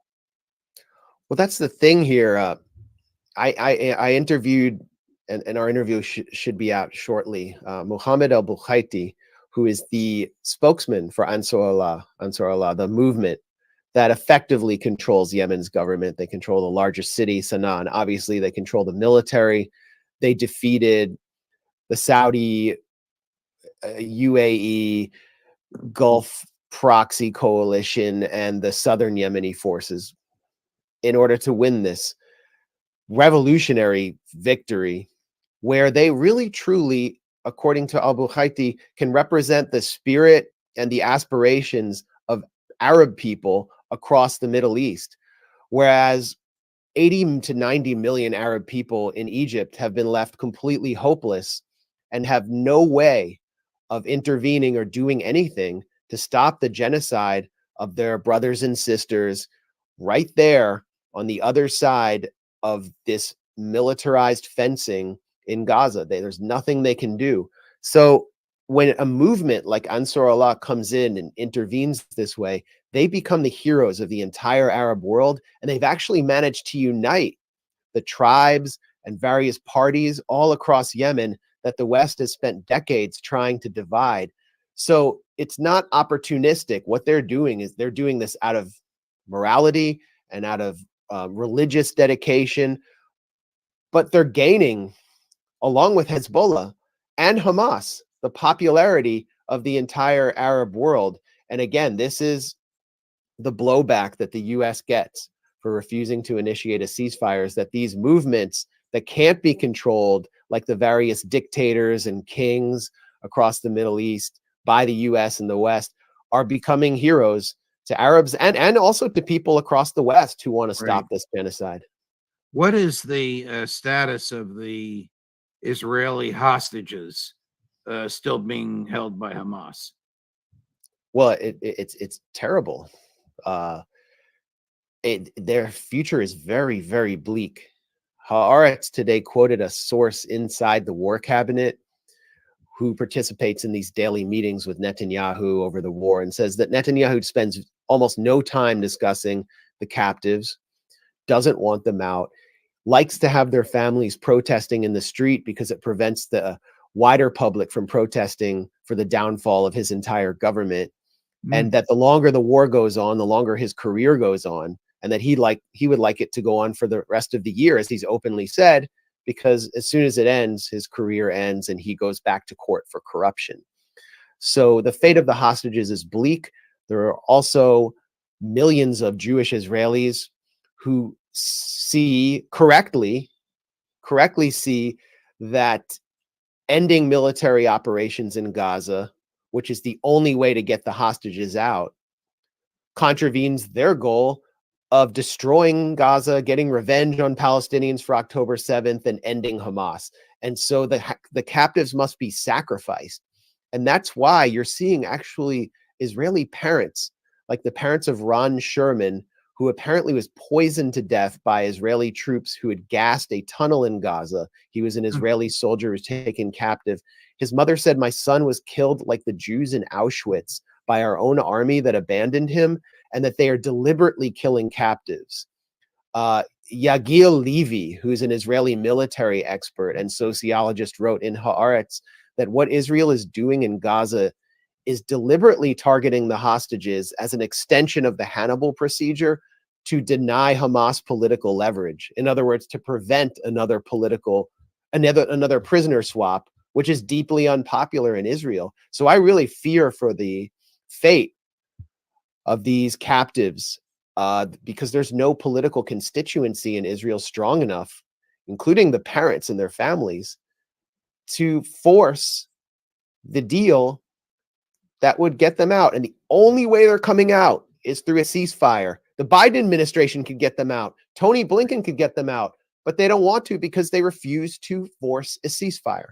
Have you detected any appreciable emigration out of Israel by Israeli Jews fed up with life there, either due to the war and the economy or both? Well, it's hard to quantify.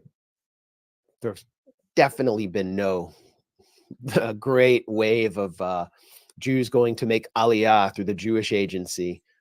There's this organization called Nefesh Bet Nefesh, or like Soul to Soul, and they do these big PR extravaganzas anytime a plane load of Jews comes to emigrate to Israel, and you've seen none of those since October 7th. You have seen footage of cruise boats taking older American Israeli Jews out who say they're done. It's not a very good place for them to be, and why not go to Florida or New York? So they are leaving, but right now you have 200,000 Israelis who are internally displaced, and their homes are in the north and the south, which are the poorer areas in Israel. People in Tel Aviv or Jerusalem call that the periphery. It's where the Jews of Arab origin and Russian origin live. They have no country to go back to. And so they're basically living in hotels. The Israeli taxpayer, and by extension, the American taxpayer, is paying for their hotels. It's draining the Israeli economy. It's causing inflation. And Netanyahu is openly saying there's no way that they can go home until we finish the job, until we enact the final solution, which doesn't seem to be succeeding. Just one more point, right? Coming out of these war cabinet meetings is that the Israeli former generals, military personnel, military leadership is saying that Hamas's armed wing, the Al-Qassam brigades, is actually coming back in northern Gaza. They've taken the Israelis have taken a division out, but Hamas is beginning to reconstitute itself, and so all of their objectives have failed. And I don't know where this goes, other than a ceasefire in which Israel has to take some serious political losses. Otherwise, they're just going to continue to lose in the field. How bad is the economy in Israel, given the war, the absence of Arab workers, the extraction of young men from the workforce to fight in the military, and the natural effects of all of that? Well, it's really like investment is one of the key issues. And Israel relies heavily on foreign investment in tech, and that's not investment is dried up because the situation is so unstable. Real estate is also incredibly unstable in Israel, in places like Tel Aviv. No one's buying real estate, which is a major industry.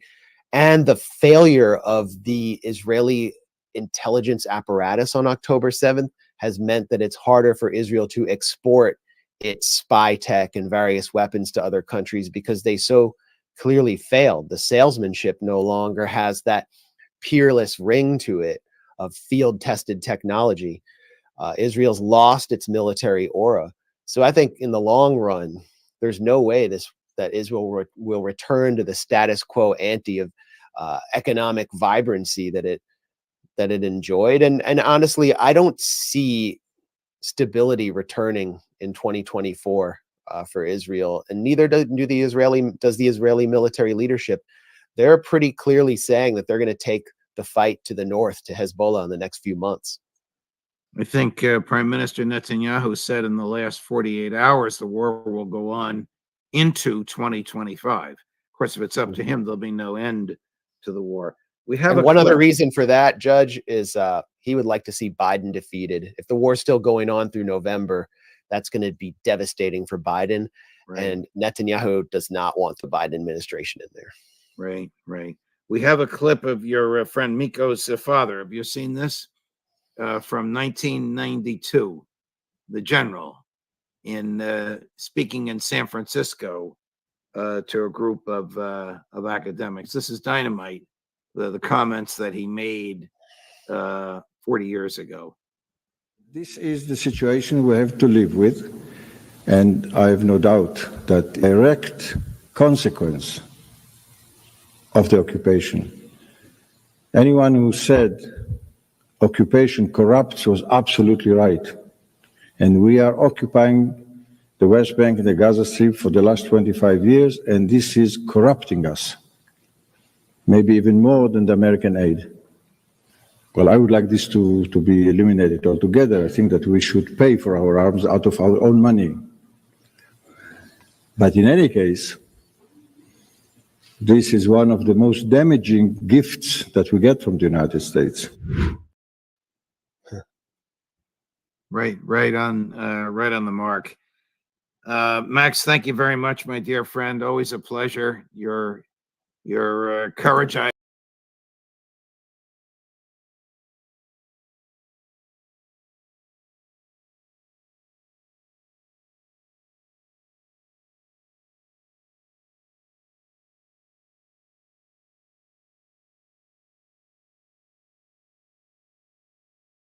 While all of this carnage is going on, of course, Israel's objective is to attack civilians and to attack hospitals and schools. And their military objectives are very, very thin. And I think we're going to see in this next half an hour of videos what that looks like on the ground. And just to say, I organized these videos. All of these videos have happened since you last saw us. I'm not picking the best of the entire war. This is what's happened in the days since we last saw you. And also, they're organized by location. in part because that's how the Qassam brigades fight. They're broken down like a military order into regional battalions, and those battalions fight on their terrain, in their areas, in the areas that they know. And so I think just for the historical record, it's important to say that we're following each of these battalions in their battles in the defense of Gaza. So maybe if you want to just show the map, Tamara, we talked about a lot of places. We've talked about a lot of places, location places in this tiny little place of Gaza, 25 miles long. We're going to start in the north, Beit Hanun and Beit Lahia, that you can see up at the top of the map. I'll just go through the map quickly for people who aren't as familiar with the terrain. So you have the north, Beit Lahia and Beit Hanun. Then you see that darkened area, that's all Gaza City. And there's fighting and battalions all throughout Gaza City, Sheikh Radwan and Tufa and Shajaiya. And then you see that open space. That open space is the farmland that Ali talked about. There's farmland along the eastern edge. In the middle camps, you see Barej there in the built up area where you see the dark in the middle of the map, right in the skinny center. That's the middle camps that Haider was talking about. Those are the middle refugee camps. And because of the way that Israel has set up their occupation of the Gaza Strip since the 1950s, it was to cut these areas off. And so what they're doing right now is basically a battle plan that has existed in Israel for more than 70 years. When we saw that grid map of where the areas they're telling people to live, to move, that aren't safe areas, those are actually maps that Ariel Sharon used in the 1970s to police Gaza.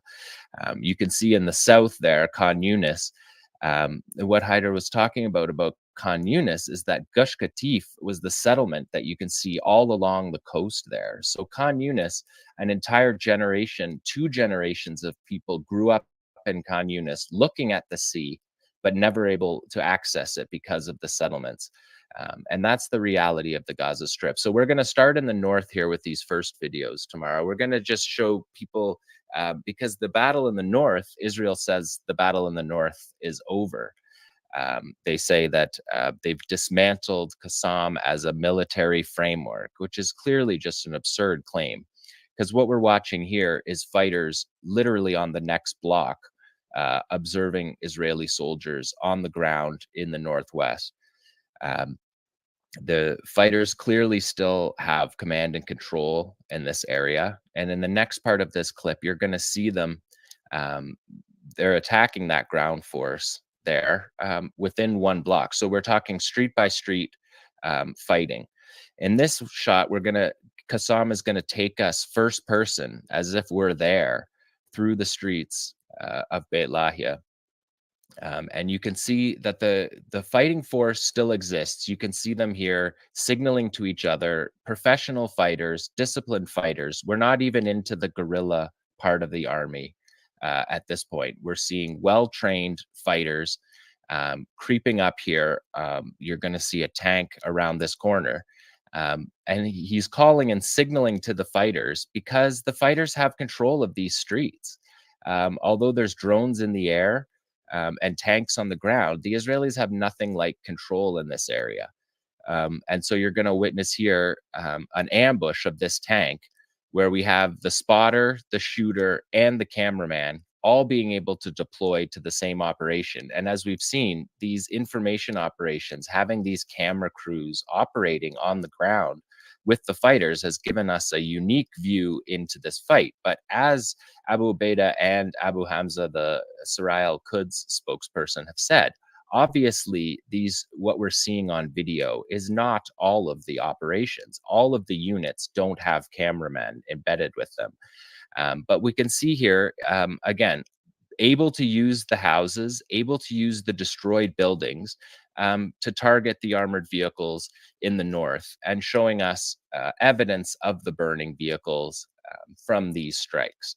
And this is the north where Israel says they've dismantled Qassam as a military framework, whatever that means, and that they're fighting pockets of resistance now. So they're trying to wrap up this war with no military objectives achieved.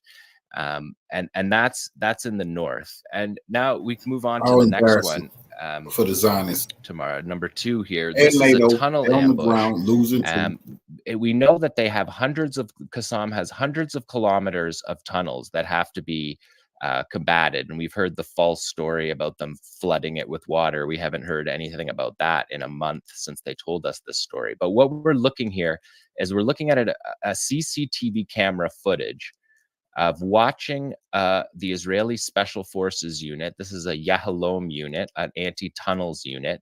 And we're watching somebody here watching on a CCTV camera, talking to fighters above ground, preparing the ambush here. You can see the dogs moving through. The dog is part of the Special Forces dog. And the guy in the CCTV is controlling by telephone fighters above and below ground. He's saying, they're coming, they're coming. And they're setting this ambush properly above the ground. There's still fighters above the ground, what we're watching here, and fighters below ground. So there's fighters in 3 different places here. You're watching on CCTV, above ground, and below ground. Now we're watching from inside the tunnel. The commander's able to watch them dangle this camera down to try to see if they can go into this tunnel. Yesterday in the New York Times, the Israeli and American intelligence officials revised the amount of kilometers of tunnels that they believe. They've been saying that there's 500 kilometers of tunnels, and yesterday they're saying there's now 725. So they've added 50% of the tunnels. And what we're seeing here is this commander on CCTV footage telling his fighters where to go to set off an ambush in a tunnel. And this is just a small sampling of what would happen. Let's watch it around again. So we see the drone come in with the infantry unit. The drone is checking out to see if they can see anything. But because that's an Israeli drone. Israeli drone. Yeah. So they can see, the Israelis are coming in and seeing that they can't see anybody because they're being watched on CCTV footage with a closed line, a commander commanding his troops who are both above and below ground.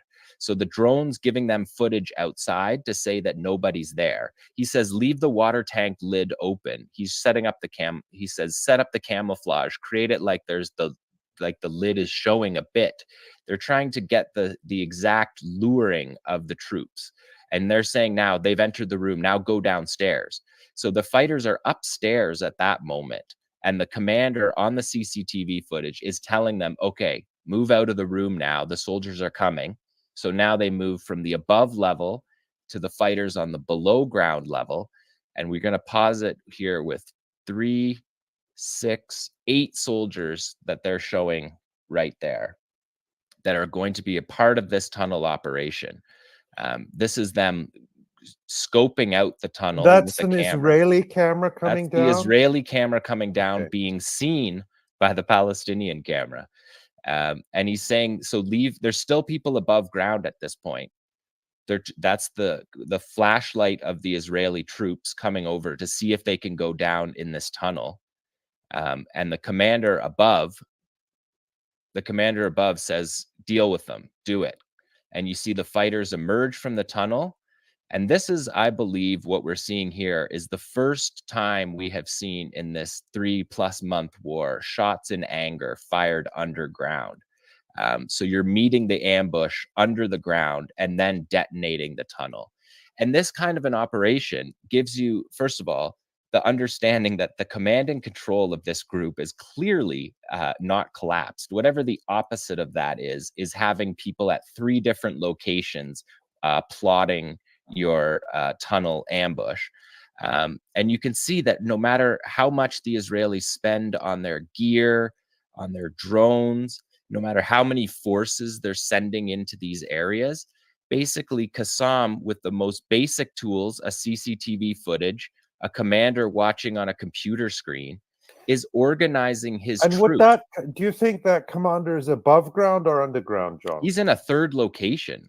He's in a 3rd location. So I don't even know if he's on. He doesn't have to be on site there. As long as he's getting that video feed, we could be seeing something here where he has multiple video feeds. And then they're clearly communicating on a closed telephone line. So as these soldiers with all their jamming equipment and all their technology are coming in, the Palestinians are literally on the telephone commanding. Look at it. You can see the line there on his hand. They're literally on the telephone commanding their forces above ground and below ground to carry out this ambush.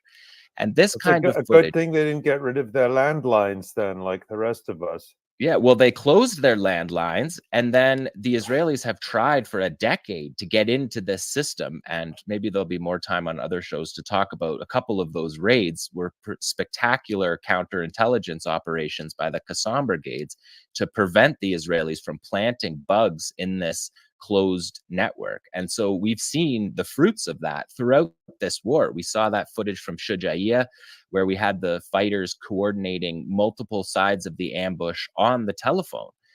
So this closed line is above and below ground and clearly being used to great effect, whatever the opposite of collapsing your command and control John, is. a question for you. At the end of that clip, you see the guys going down the tunnel and they're firing. Those are the Palestinian fighters, and then they presumably go back, and then you see smoke or dust coming in the tunnel, which suggests there was an explosion that presumably the Palestinians set off. Previously, you talked about the dangers of underground combat, particularly setting off an explosion in the context of a narrow underground tunnel where oxygen is limited, where probably the effects of an explosion would be amplified because basically you're like in a gun barrel. What are we seeing there? How is it possible to set off explosions in tunnels and only harm the Israelis and not harm the resistance fighters? I mean, what can you tell us about that?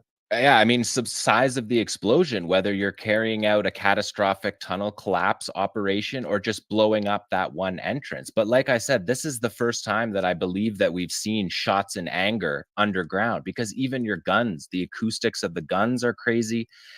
Everything that you know above ground doesn't work underground. So all of their systems don't work. And that's why these Yahalom units have been training to try to do this kind of operation. And if we were seeing Israeli military successes, we would see footage like this every day, because there's hundreds of kilometers of these tunnels and their own people are in these tunnels. So presumably they're attempting to find their people in these tunnels. And we haven't seen anything at all like that. This is the first one. And I'm showing you this one because it's the first one that we've seen of this way. Some of the ways that they can detonate, we know that they use a door system, that their doors are a very important part of the structure of the tunnels. So we saw in that footage, just from that was a CCTV camera footage underground, and we could see the fighters advance and then withdraw. So it's possible they're withdrawing back behind a door and then closing that door to seal off the blast. And that's something that they can do all throughout the network, because as the Israeli captives who were released told us, the network is a spider web. It's not straight lines. It's not a grid. And so they're able to close off these whole sectors by closing these steel doors, which are also blast-proof doors, which help keep the structure against these airstrikes from above, which is also why the airstrikes from above don't destroy this tunnel network. The Israelis know that. They said that before the war, that there's no way you can get at these tunnels that we know that are as deep as 80 and 100 meters. It's not even close to being affected by what's happening on the surface. So that detailed tunnel operation that we saw being coordinated from 3 different places is taking place somewhere that Israel is saying Qassam has been dismantled. Completely absurd claims. Thanks for watching this video. Please subscribe to our YouTube channel, hit like, leave a comment. These engagements help us with the YouTube algorithm, and it helps us to get around Silicon Valley censorship as much as possible. It does make a difference. You can also support our journalism by going to electronicintifada.net and clicking on donate now. Thank you.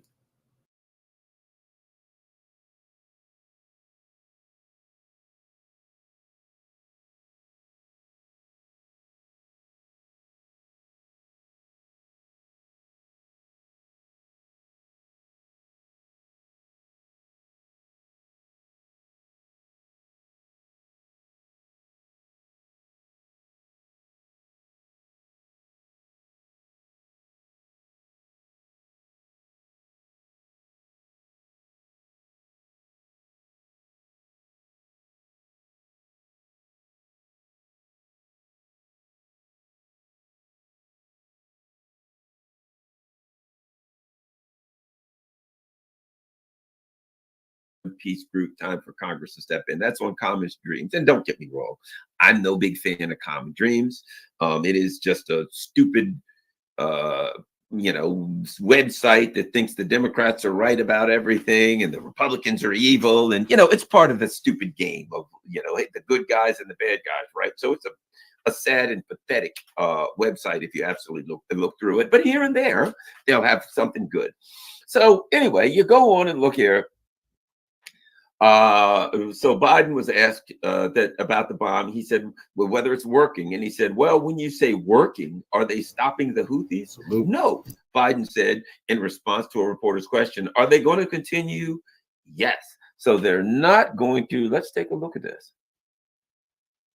Are the airstrikes in Yemen working? Well, when you say working, no. Are they going to continue? Yes. There you go. So that's quite simple, right? Lost my. There we go. Common Dreams. Okay, so Biden admits bombing Yemen isn't working, but says the U.S. will continue anyway. So let's talk about that. A couple of things. And that is, when you say working, what they didn't do, and this is what I like to do, I guess, again, my training in Zen, self-training as though it were. One of the things that I understand is what words are. Words, just a sound. It's just a sound. A word doesn't mean anything in and of itself. It's just a sound. We give meaning to a word. Now, what they said is it working? What they didn't ask him is to define what working is, right? See, the right question to Joe Biden wouldn't be, is it working? Because you haven't defined working. My question would have been, President Biden, yes, you're bombing the Yemen, right? What is the intent? What are you trying to accomplish by bombing, right? Because there's two questions. Number one, what are you trying to, before you get to will it continue, what is it that you're trying to accomplish, right? That's question one. Question two is this: how are your actions going to accomplish that goal, right? Because just, is it working? You haven't decided what working is. If I say to you, is that working? It gives you the ability to either define what that means or to leave it completely open. But they didn't do that. I think it would have been a more appropriate question, a more revealing question, if they said, President Biden, yeah, what are you trying to accomplish by bombing Yemen? And how is bombing Yemen going to accomplish that? That's those two questions. You could have started with, what are you trying to accomplish by bombing Yemen? Because he'd have to say, oh, well, we're trying to protect the Red Sea and protect international trade, blah, blah, blah. And the obvious question is, how's bombing Yemen going to accomplish that?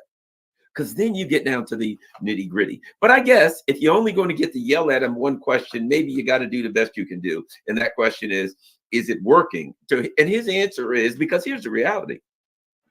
Whatever your goal is, working means, will this accomplish your goal? Here's the reality. It doesn't matter what your goal is. The answer is no.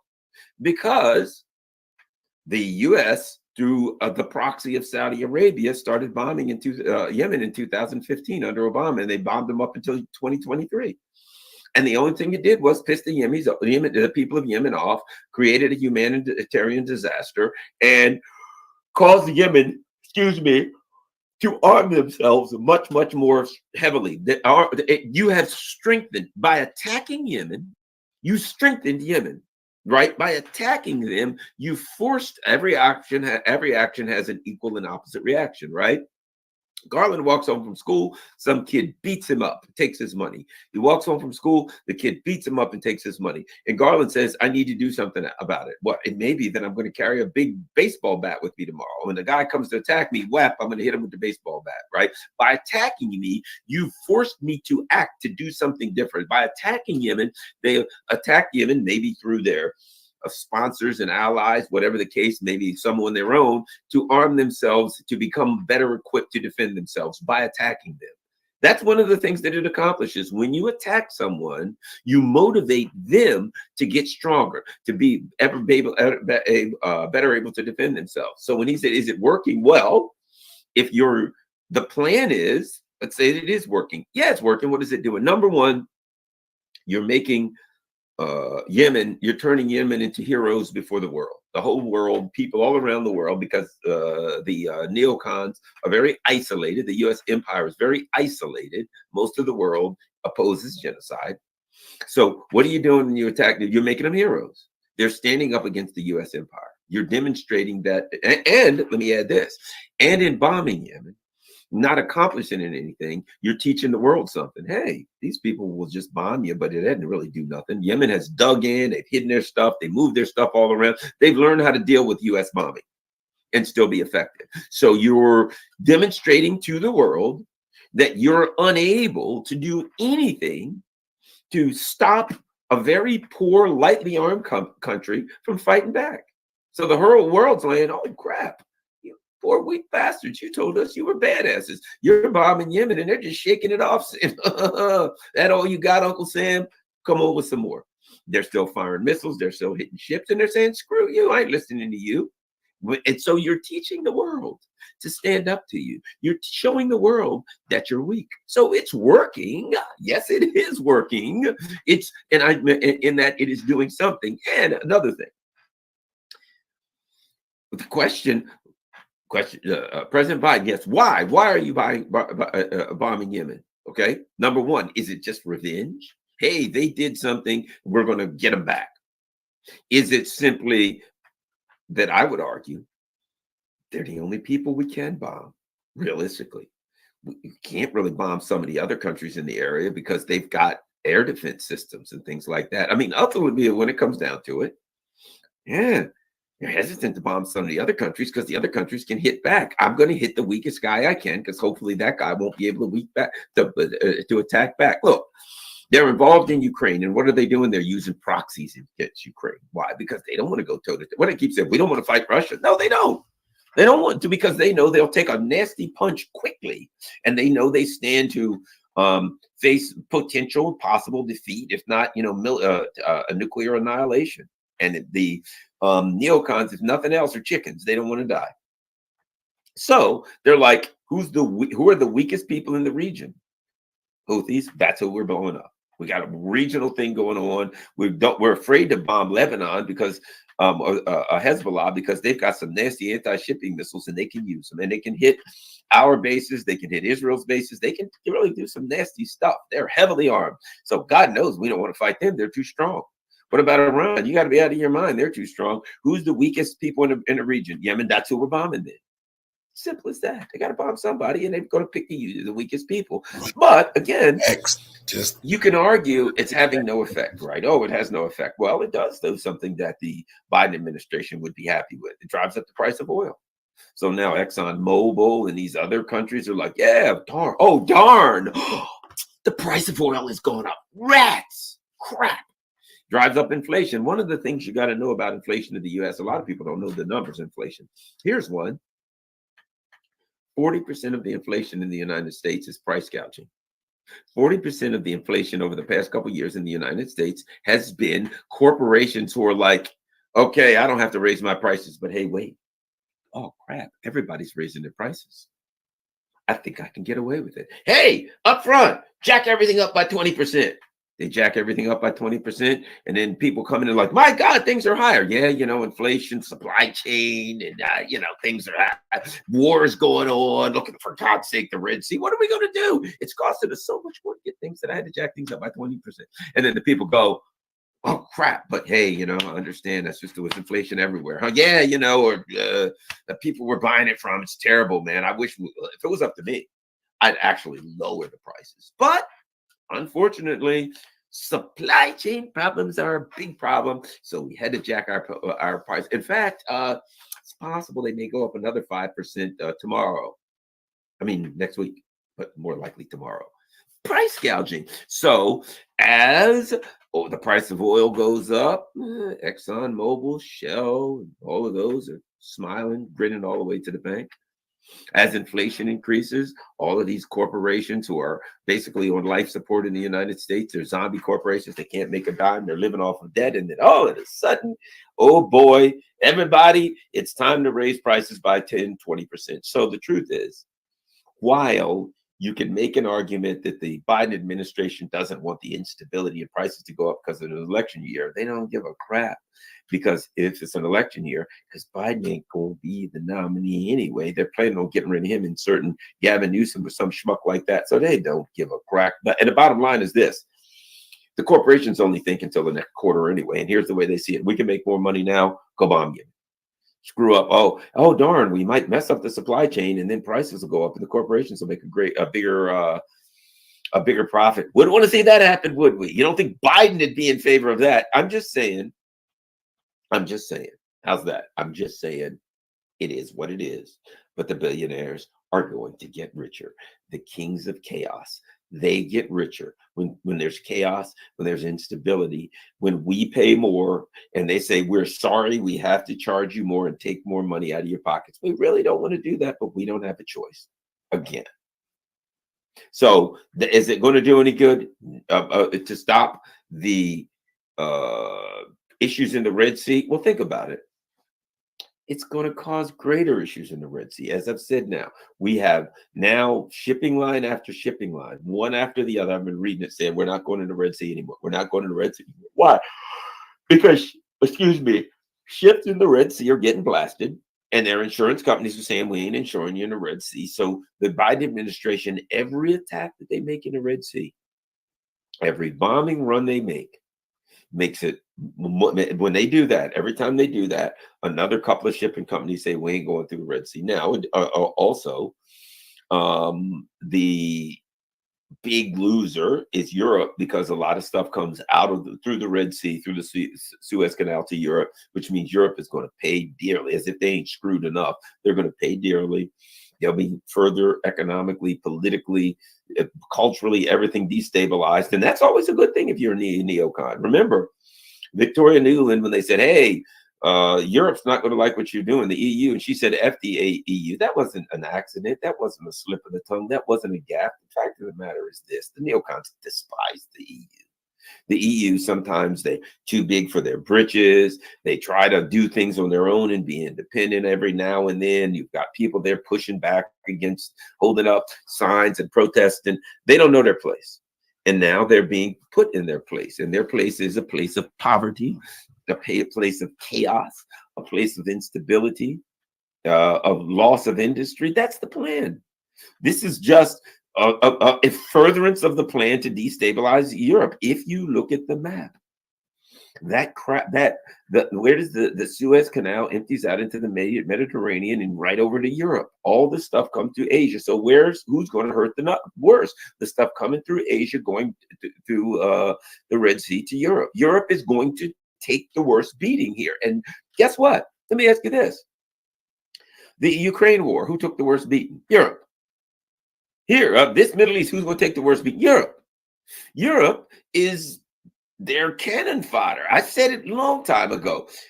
Ukraine is military cannon fodder. Europe is economic cannon fodder. Here's what it is. The people of Europe, if they don't wise up, if they don't do anything, I got to say this to the people of Europe, love you. Nothing but love for you. If you're going to hang blue and yellow flags out the window and allow these lunatics and idiots, I mean, if you're going to allow the likes of Olaf Scholz and Rishi Sunak and Lena Baerbock and these people to lead you down the path of destruction, if you can't figure out that those people are bad, you need to go down the path of destruction. You need to do something to figure out. If they think that Biden and these people are on their side, you need economic destruction. Maybe the only way you'll figure this out is when you face the music, when Europe's facing the music. Otherwise, they drag you right into war and you'd be nuked by the Russians. They drag you right into a nuclear conflict if they could get away with it. So they're dragging you, Europe, into an economic nuclear conflict. Basically, they're economically nuking Europe. That's what the U.S. empire is doing deliberately with malice and a forethought, and the Europeans are walking right into it. And I'm not saying that the people in charge should be hanged. I'm just not saying that. All I'm saying, I'm not saying they should be hanged, but I'm just saying if your leaders, because I would never say that anybody should be hanged, I'm just saying if your leaders are sacrificing you like goats, for God's sake, at the altar of neoconism, you let them get away with that. You kind of got it coming. Just throwing that out there. Let's continue. So that's where we are with Yemen. The Biden administration, the truth is this, they're bombing the weakest guy in town. And it's like this. They don't know what else to do. They're looking at it. Israel's doing their thing. Joe Biden, don't let them fool you. Joe Biden supports Israel, whatever they do. Right? They're committed to genocide. They asked John Kirby, the admiral, who's their spokesperson, hey, what do you have to say, John Kirby? He says, oh, yeah, we don't see any genocide there. We're going to, that's absurd. Genocide, get out of here. Israel's doing everything they can to minimize civilian casualties. And Israel says, Israel's like this. This is Israel's doing everything they can to minimize civilian casualties. This is Israel. No, we're not. We're trying to kill as many civilians as we can. Kirby. No, don't believe what they're saying. Just because they actually are killing tens of thousands of innocent civilians, and they're actually saying that their intent is to kill tens of thousands of innocent civilians, those things are totally unrelated to what I'm saying. What I'm telling you is this. Ignore that. They're really not trying. The accusation that they're trying to kill innocent civilians is without merit. Did they say they were going to do that? Sure. Are they actually doing that? Yeah, okay, without question they are. But notwithstanding all of that evidence that they are, I'm telling you, they're not doing it. Oh, by the way, you see those guys over there in Ukraine, the ones with the swastikas all over them? Yeah, the ones that are screaming, hey, look at me, I'm a Nazi. They like go to their social media, and they're there like, hey, I'm a Nazi. They got pictures. Here's a picture of me in a cardboard cutout of Hitler. I'm a Nazi. Heil. Go look here, me and my boys. We're goose stepping. We're the Azov battalion. We're Nazis, right? You see those guys that are doing that? Yeah, they ain't Nazis. So here's what you need to know, understand about the U.S. empire.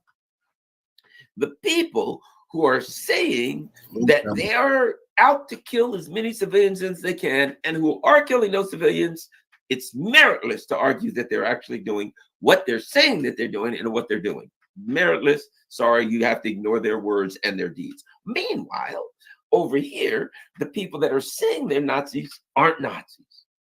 The people that are doing Nazi things, sporting the Nazi iconography, they're not Nazis. Just ignore that too. They're not. And see that tree over there? Yeah, that ain't a tree. So it's just pure gaslighting. And it gets to a point where it's at a point now where it's at a point of absurdity where they don't even care anymore. It's just like, hey, but John Kirby, they say they're Nazis and those people say they're killing people, and they are. Yeah. So what do you have to say? They're not. Who cares? Whatever. Leave me alone. In other words, it's we have the power to do whatever we want to. You're only voters. Why would we listen to you? We can't stand you. You're voters. You need to shut up and do what you're told. And if you point out reality to us, we'll just deny reality because we don't really care. We're going to do it. You're not part of the equation here, voters and electorate. Yeah, you know, get it through your stick heads. You're not thick heads. You're not part of the equation. That's basically what the leadership of the U.S. government is saying now. I ain't listening to nobody. I'm going to gaslight the world, and we don't even care anymore. We're not even trying to hide it anymore. It is what it is. Nobody can stop us.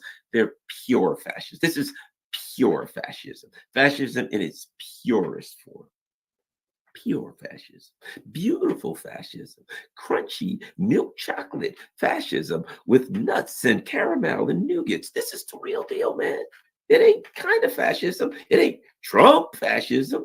Trump fascism is not the best of fascism, you know, because to be a real fascist, you have to have a dedication to war. One of the foundations of fascism is a dedication to war. And the Biden administration and his group are dedicated to war, first and foremost. They don't care about the infrastructure in their country. They don't care about education, science, people, nothing. The only thing they are dedicated, we are at a point in the Biden administration after 3 years that the only policies that they dream of, think about, address on any given day are related to war. The rest of it's done. It's over. So that's pure fascism. You have a war state now. Nothing else in the United States, just a war state. Now let's move on to the second part of our discussion. Very important, and it's today. Here we go. U.S. troops injured an attack on Iraq air base. Several U.S. troops sustained, I love this, minor injuries. You know, it's just like the other day, you know, there's never any troops hurt, right? Like Israel, like, well, I'll watch these videos on Telegram of like some guy throwing a grenade into 9 Israel soldiers, blowing them all to smithereens, blowing a tank up. I mean, I can watch on Telegram 50 Israeli soldiers being killed, 50 of them. And then the Israel government will come out and say, yes, we've lost 1 soldier or 2, maybe 3, maybe 5 we've lost as total since the beginning of this operation. And I'm like, 5? I watched 5 with like 1 bomb went off and killed 5. Right? So the U.S., here's the bottom line. They've never, anybody's heard. And the other day they said, yes, there were 2 American, 2 Navy SEALs died. And what they said was they were going on a ship. They were inspecting a ship for weapons from Iran. And they found Iranian weapons and somehow they fell into the sea. So I'm supposed to believe that a couple of guys were like landing on a ship with a helicopter, and I guess they slipped, whoopsie doozy, on a banana peel, or that just happened to be laying there. There was a banana peel laying there, and they just slipped, whoopsie, like you know, a Marx Brothers movie. Went over the side, they were unable to. They're dead. I don't believe that. I don't believe it was just 2. I believe that they might have been on the ground fighting, that they might have been in an airplane. Let's face it, there are a lot of planes that are 2-seaters. It wouldn't be shocking if there was a 2-seater plane that got shot down, just like the Israelis. They lost 5 soldiers from the very beginning, and you can go online and see 5 soldiers on any given post, you know, being killed or injured. But they've had like 5 soldiers killed and 1 injured in 100 days, right? The same way. Minor injuries, bombs going off all over the place on these U.S. bases, and I'm supposed to believe there was minor injuries. Several troops sustained minor injuries. Yes, one guy skinned his knee when he fell down running. Another guy got a chipped tooth, and another guy was shaving himself, and when the bomb went off, his shaver went awry, and he got a little, you know, a little nick. He just got a little Band-Aid on there, a little bit of alcohol on there. He's good to go. I'm supposed to believe that. Let's continue. Several of the U.S. troops sustained minor injuries, and 1 member of the Iraqi security forces was badly wounded in an attack on Saturday on a military base in western Iraq, right? Okay. Isn't that interesting? The Americans got minor injuries, but an Iraqi guy was severely wounded. A U.S. official speaking to the Reuters agency on condition of anonymity confirmed that the base had been attacked, said that preliminary investigations suggested it may have been struck by ballistic missiles. The further assessments may reveal the facility who had been impacted by rockets. It was carried out from inside Iraq. An unknown number of U.S. troops were reported to have sustained minor injuries, but yet 1 member of the Iraqi security force had been badly injured. So bottom line is, I read somewhere on Telegram that, you know, someone in the U.S. said the Iraqi forces have crossed a red line. You're in their country. You're in their country. First of all, let's start this. You're in their region of the world, and you're in their country. They draw the red lines, not you. And here's what's interesting. Israel has killed like 30-some thousand people and wounded another 50, 60, 70,000. That ain't crossing a red line. No, Israel has not crossed any red lines by killing tens of thousands of innocent civilians, wounding tens and thousands of children killed and wounded. That ain't crossing a red line to the neocons. But trying to fight back and stop these kids from getting wounded and killed and murdered, that crosses a red line. That tells you that's the empire for you there, brother. What an evil. And might I add, did you know this? Iran, Russia, and China are the axis of evil. So here's what you got to understand. The good guys are commit genocide, slaughter men, women, and children by the tens of thousands, injure them by the scores of tens of thousands, right? Those are the good guys. The bad guys who are crossing red lines are the ones who say, I don't want you to kill children by the tens of thousands. Would you stop? How dare you? You're bad guys. You're trying to get us from stopping a genocide. That's the bad guys. That's where we are in the United States. Those are the good guys versus the bad guys. And now, as could be predicted, first of all, I do not believe, as much as U.S. bases have been bombed, what they'll say is, yes, some bombs and rockets and a missile went off in the U.S. base. And then, like, you can go on Telegram a lot of times and find it, right? It's completely, and it's like, nobody got hurt. Nobody ever gets hurt. Isn't it interesting? Drones, missiles, everything hits American air bases. Nobody ever gets hurt. Never. There's some minor injuries, a twisted ankle everywhere, maybe a smudge on somebody's nose, a little black mark, something like that, right? That's about it. But we don't get any injuries. And every now and then, a couple of Navy SEALs will slip on a banana peel and fall over the side of a ship. That's it. Other than that, lucky us. No injuries whatsoever. Does anybody believe that? No. The U.S. empire is out of control, and the people who are running it are totally out of their depth. They don't know what to do. They don't. All they know is this. Blinken and Biden are genocidal sociopaths. And all they know is Israel wants to continue the slaughter and genocide of men, women, and children. And we're going to, fine. What do you want to do? We want to slaughter men, women, and children. All right, let's do it. That's all we got. That's where we are. That's the Biden administration. Sociopaths, murderers, and genocidal freaks, lunatics, pedophiles. Think about this for 1 second. The president of the United States, what do you expect from him? Here's a man whose son had a nickname for him, his son. And what was that nickname? Pedo Pete. Now, let me add something else. His daughter, Ashley. His daughter had a diary. And in that diary, she said that her father took inappropriate showers with her at a very late age. That's some sick shit. I think about this. A guy who's a grown man and your daughter's like a teenager and you're getting naked and getting in the shower with her. I feel like I need to wash my mouth out with soap just saying that. It's like there's something about relaying that to you that makes me feel unclean.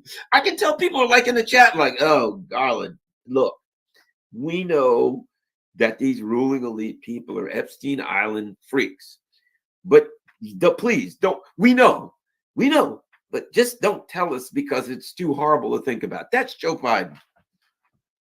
Pedo Pete, according to his own stinking son, and his daughter didn't have to call him Pedo Pete, but I think we got the picture that she wasn't comfortable with old dad standing naked in the shower with her. Dad. So why would you expect anything out of Joe Biden other than some lunacy? Lunacy.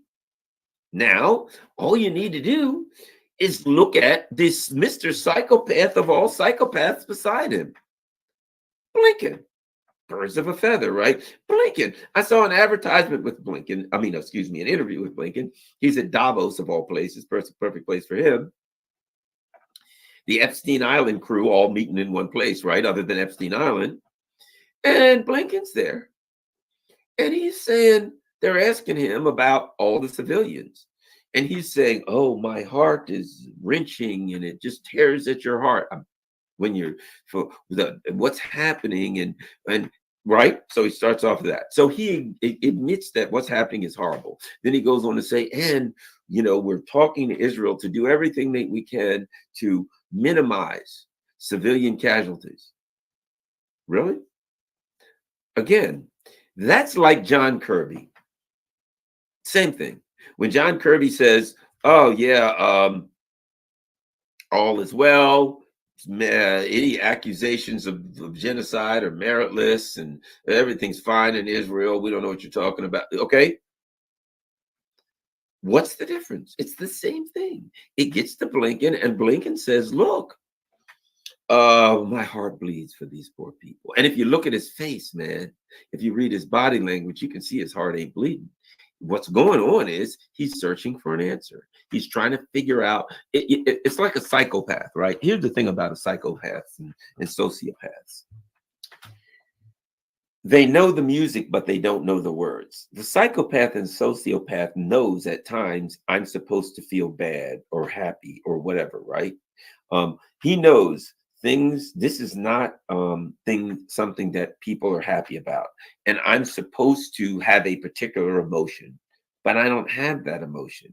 And I don't know how to fake it, but I'll do the best I can, right? That's all Blinken's doing. Blinken's saying, my heart just aches and bleeds for these people. What he's saying is this, and when you see him, he's looking around like he's looking for an emotion. My heart aches and bleeds for these people. And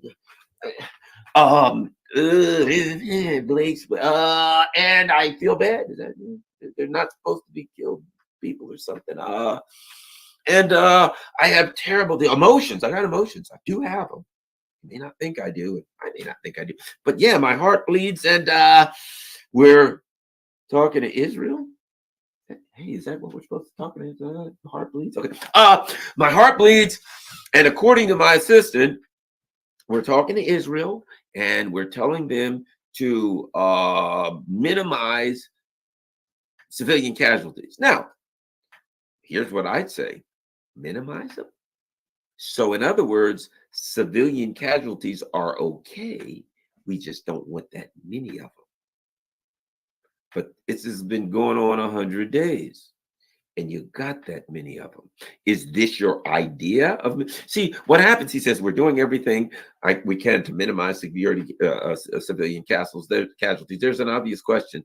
How do you think Israel's doing? You've said that several weeks ago. You're saying again now, Secretary Blinken. So you're talking to Israel and you're telling them to minimize civilian casualties on a scale of 1 to 10. 1 being really, really bad, and 10, they're doing a great job of minimizing civilian casualties. What kind of a score would you give them? How are they doing? That's a question, isn't it? Hey, you're talking to them about minimizing civilian casualties. Yeah, how's that going? I mean, give us an update. That's your goal, is minimizing civilian casualties. What is an acceptable number? And but first and foremost, how's your work going? That's what you're doing. You're the Secretary of State, right? And you want to minimize civilian casualties. How's it going? Do you think that what 35,000 dead men, women, and children, 200-300 a day? Would you consider that a minimal amount, an acceptable amount? And no, it's not acceptable. He'd have to say that, or say something else, because it is to him, because he don't care. He's a sociopath. He's got them dead shark eyes. He's looking around for an emotion. He don't have one. He's looking around to try.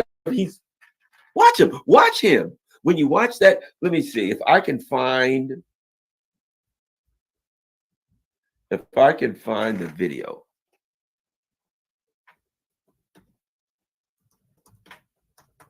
Minimize. I hope I can find this.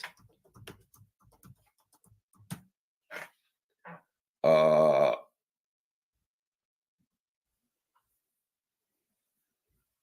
hope. Here we go.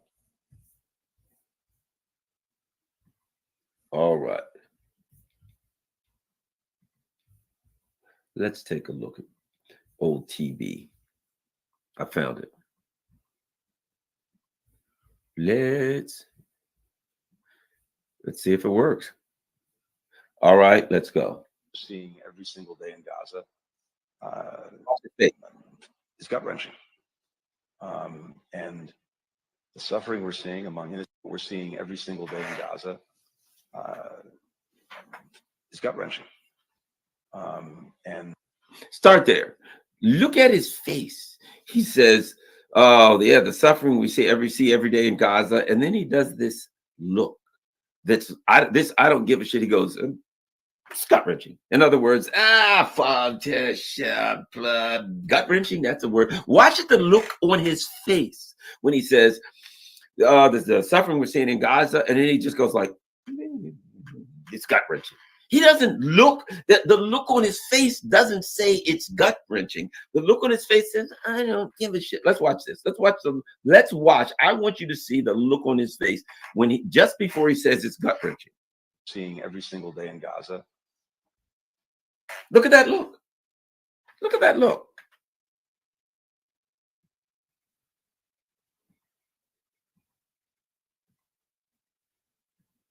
Let's look. That we're seeing every day in Gaza. It's gut-wrenching. Right? Look at his face. That's not a gut-wrenching face. Let's keep looking. And the suffering we're seeing among innocent men, women, and children breaks my heart. The question is, now, again, did you look at his face? It's his face of stone. And the suffering that we're seeing in men, women, and children breaks my heart. That's not how you say breaks my heart if it really breaks your heart. See, those are nothing but words to the sociopath. He doesn't have those emotions. He doesn't have a conscience. He doesn't have emotions. He doesn't have a soul. That's the sociopath. They never develop the conscience. He don't give a shit about those men, women, and children. So what he says is, look. I want you to think about this for a second. I want you to think about this for 1 second. These rat bastards claim to be friends with the Ukrainians, and they're throwing them to the dogs by the hundreds of thousands. They're throwing these Ukrainians into the Russian artillery fields. I mean, I want you to think about this a second. The Russians set up death traps for 1,000 miles, right? They set up these traps where there's everything. No human's going to get through that alive. There's minefields, there's dragon's teeth, there's artillery, there's planes waiting to bomb you, there's machine gun nests. No human being's going to get through that alive. And Tony Blinken and his crew said to Ukrainians, go forward into that. They sent tens and tens and tens of thousands of men and women, old and young, some were teenagers and children, into minefields that were backed up by artillery. I saw some of the things I saw. You'd see like 3 or 4 or 5 armored whatever personnel carriers, right, in a tank or 2, heading across a field. That field is a minefield, and the Russians are watching that minefield with artillery, with drones, just waiting. Anything that goes into that minefield is going to die. And they sent men to their deaths by the hundreds of thousands and didn't even flinch. And when all of those bastards were dead, they said to this guy, they said to Zelensky, we need more men. Now they've got women, children, 18 years old, bastards older than me, gray, white hair, bald heads, pot bellies. They should be home somewhere on a pension. They're throwing them bastards on a minefield, go forward to the Russians, knowing they're all going to be chewed up, mowed down like cardwood. That's who these people are. You think they give a shit about the Palestinians? They're responsible for 500,000 deaths in Ukraine already. You think they give a crap about another 35,000? No, they don't. Let's keep watching good old Tony Blinken at his best. what is to be done? We've made judgments about how we thought we could be most effective in trying to shape this in ways. Let me tell you something. You know, they call them micro, what's the word? Expressions, right? You watch this guy, and that look I just saw says, yeah, this is bullshit. We think we can be effective in trying to, and the look says, well, we know we can't. This is fucking bullshit. You know, we think we can be effective. Oh, we can't. Watch it. Let's watch it.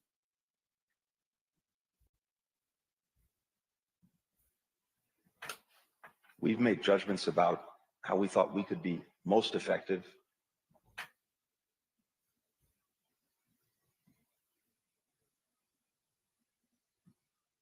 Look at that look right there.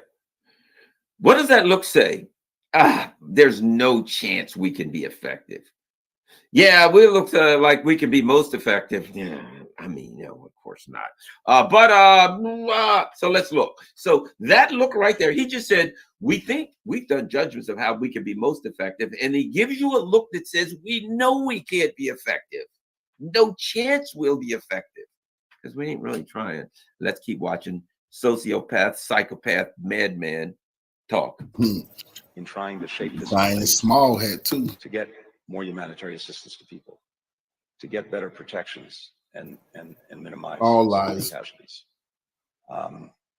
And at every step along the way, not only have we impressed upon Israel its responsibilities to do that, we've seen some progress in areas where, absent our engagement, I don't believe it would have happened. So let's talk about that again. Yes, we've talked to Israel and we've talked to them about minimizing civilian casualties. And we've seen some areas where absent our engaging meant we don't think it would have happened. You know what? If I am South Africa, I use that. I use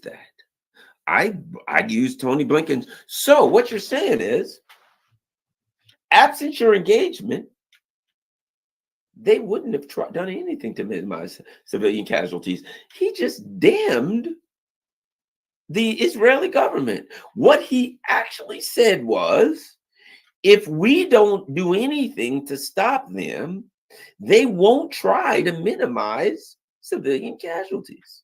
And if I'm South Africa, I take that recording and I say, listen, you have a responsibility to minimize civilian casualties on your own. That's international law. Is Israel doing anything to do it? No, they're not. Let's listen to Tony Blinken. Well, we've seen things that absent our engagement, they wouldn't do it. Now, you're admitting that they, now, I can then argue that say, well, you're going to have to present to us and show us what they've done, where it has been effective. How effective have you been? And see, he doesn't get into anything about effective, but stick.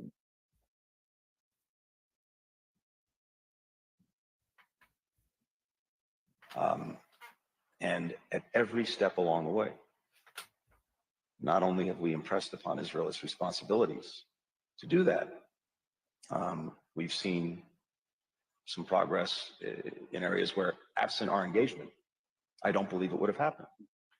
Right. Absent our engagement, they ain't doing nothing to minimize civilian casualties. Now, certainly, at that point, you have to show us where they've been effective. If this is minimizing, well, they've only killed 35,000 civilians and probably wounded 100,000 more. So, you know, I mean, I think that's pretty good if you're Tony Blinken. What we're seeing every single day in Gaza is gut-wrenching. And the suffering we're seeing among innocent men, women, and children breaks my heart. Yep, that's Tony Blinken. The suffering that he's seeing amongst people breaks my heart. You imagine that? You watch me. Do I say, yeah, you know, it's terrible. There's a genocide in Gaza and they're killing tens of thousands of men, women, and children. And that breaks my heart. And, you know, they're doing everything they can to minimize casualties, but they just haven't been able to.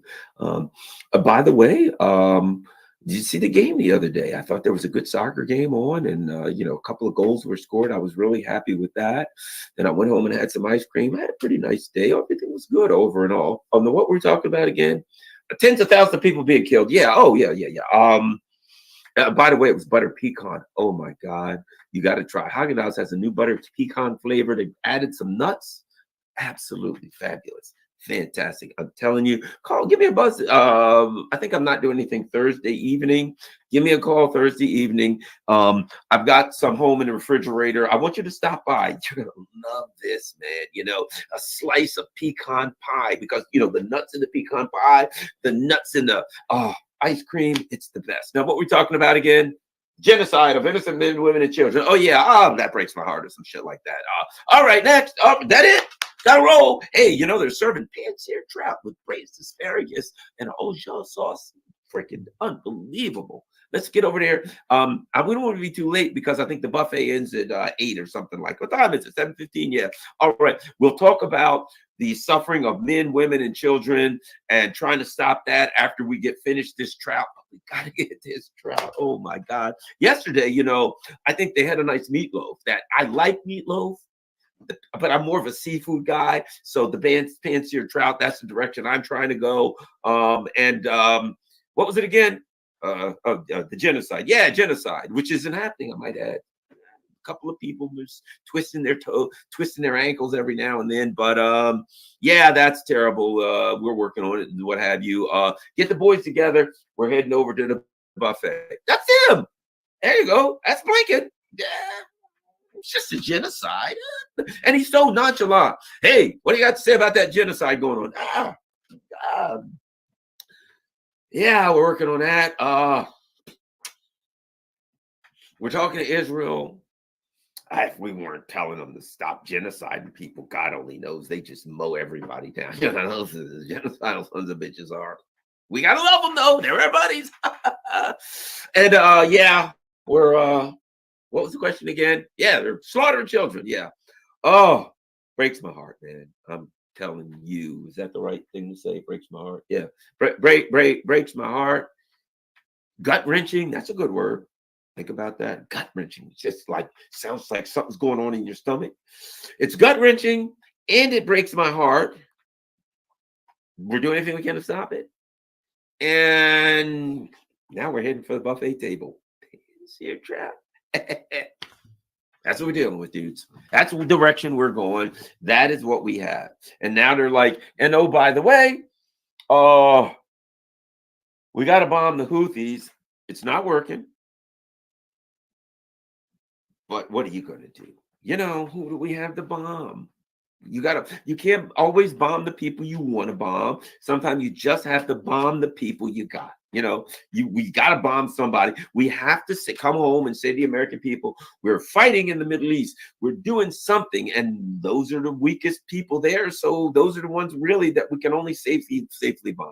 The United States has gotten to the point, let's face it, they can't even attack a mid-level country. They can't attack a medium power anymore. Right? They can't even attack non-state actors like Hezbollah or these PMU. You know why?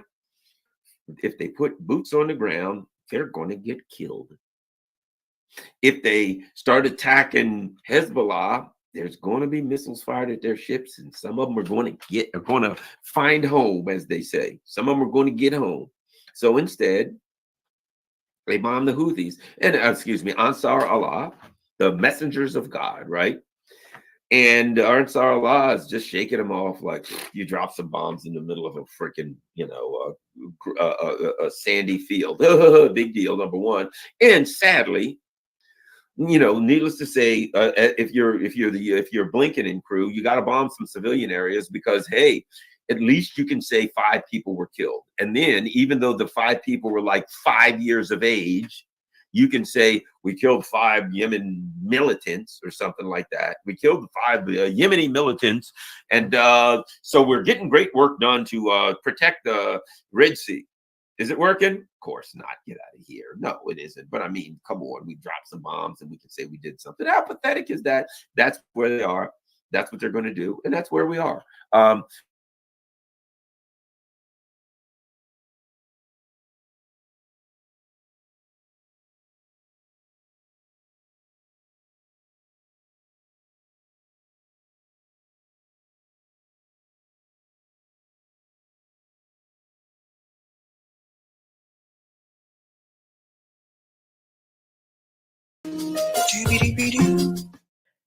I want to get into this story about Joe Biden comparison to LBJ. Now, I know, like, we often hear people compare Joe Biden to FDR, which I said this multiple times. Joe Biden is no FDR. FDR had his flaws as well, but Joe Biden is no FDR. But people keep making this comparison, right? But this one in particular, and shout out to Case Study QB for catching this. This one is actually comparing some of the issues with Joe Biden's presidency to LBJ's presidency. So we have to remember with Lyndon B. Johnson, it's a little bit of a different situation because obviously he stepped in after JFK was assassinated.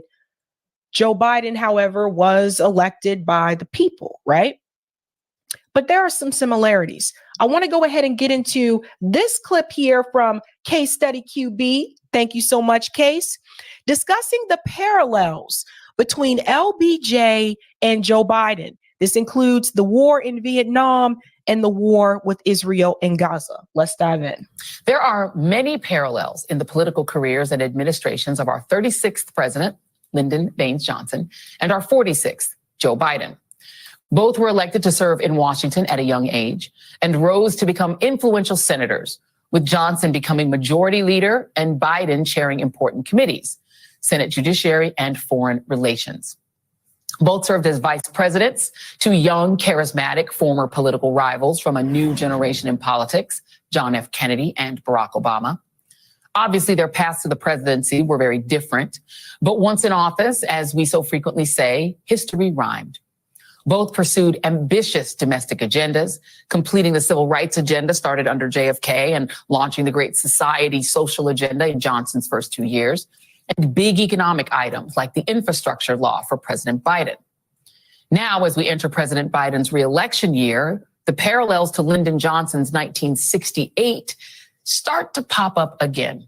Take the prospective Republican opponent, a paranoid, written-off political loser trying to make a comeback, presumably so he can abuse presidential power. After all, Trump has already borrowed Richard Nixon's Southern strategy, which has become Republican dogma since 1968. So it's interesting that they're comparing Richard Nixon to Donald Trump. There may be some similarities, but one of the things I do want to point out, which they wouldn't have called it progressive at that point in time, I guess, because Richard Nixon was a Republican. But there were some policies that Richard Nixon actually favored that we consider to be progressive, whereas I didn't see that so much with Donald Trump. So just keep that in mind. And heavily recycled his racist, fear-mongering law and order rhetoric for 2 elections now. On the Democratic side, it's not a mirror image of 1968, but there are some eerie parallels. A Minnesota Democrat challenging the incumbent president, a Democratic convention in Chicago this summer. There's even a Robert F. Kennedy in the race, just like in 1968.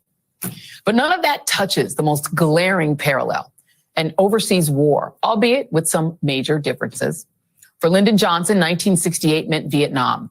The escalation of that war brought protests from all over, peace activists, civil rights organizations, and leaders, including Martin Luther King Jr. Let's pause here for a second because we enter Vietnam. What I think we have to remember, Vietnam, this was the last war that actually showed the American people the casualties of civilians on network television. This is why you didn't see that anymore after that, right? So Americans were actually at home, the ones who were not obviously involved in the war, they were able to turn on to the television and see these kids, these mothers, civilians just trying to go about their usual lives, blown up during the wars. And, you know, so we didn't see this with my generation. Like, I didn't see civilian casualties on network television with the war in Iraq or Afghanistan. We didn't see any of those things. But one thing that is a little bit different is that now, because of social media and thanks to platforms like Twitter/X, whatever we're calling it, we have been able to still see those images from Gaza of the civilian casualties because of the investigative journalists in Gaza. So we didn't see it on network television, but we have seen it on social media. So social media has found a way to go around that other media apparatus and to still have us see what is actually happening over there. So you have to remember, when the war in Iraq started, there was no social media, right? So just keep that in mind. So this is one of the similarities between the war in Vietnam and the war with Israel and Gaza, the fact that we are able to see the civilian casualties. And that does bear a lot of weight on the people.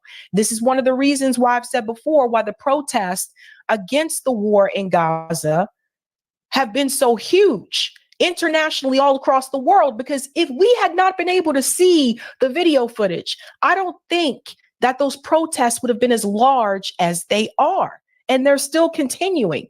Same thing with the war in Vietnam. When people were able to see those images on the television screen, of course, a lot of people are going to be outraged, like, whoa, what is happening here?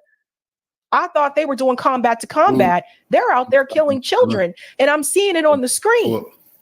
That is why, after that war, mainstream media decided not to show civilian casualties on network television.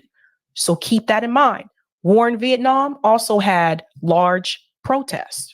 Young people and students, many of whom faced the prospect of being drafted to fight and die halfway across the globe. Ultimately, Johnson decided not to run for president again. One difference between the two, obviously, the war in Vietnam implemented the draft.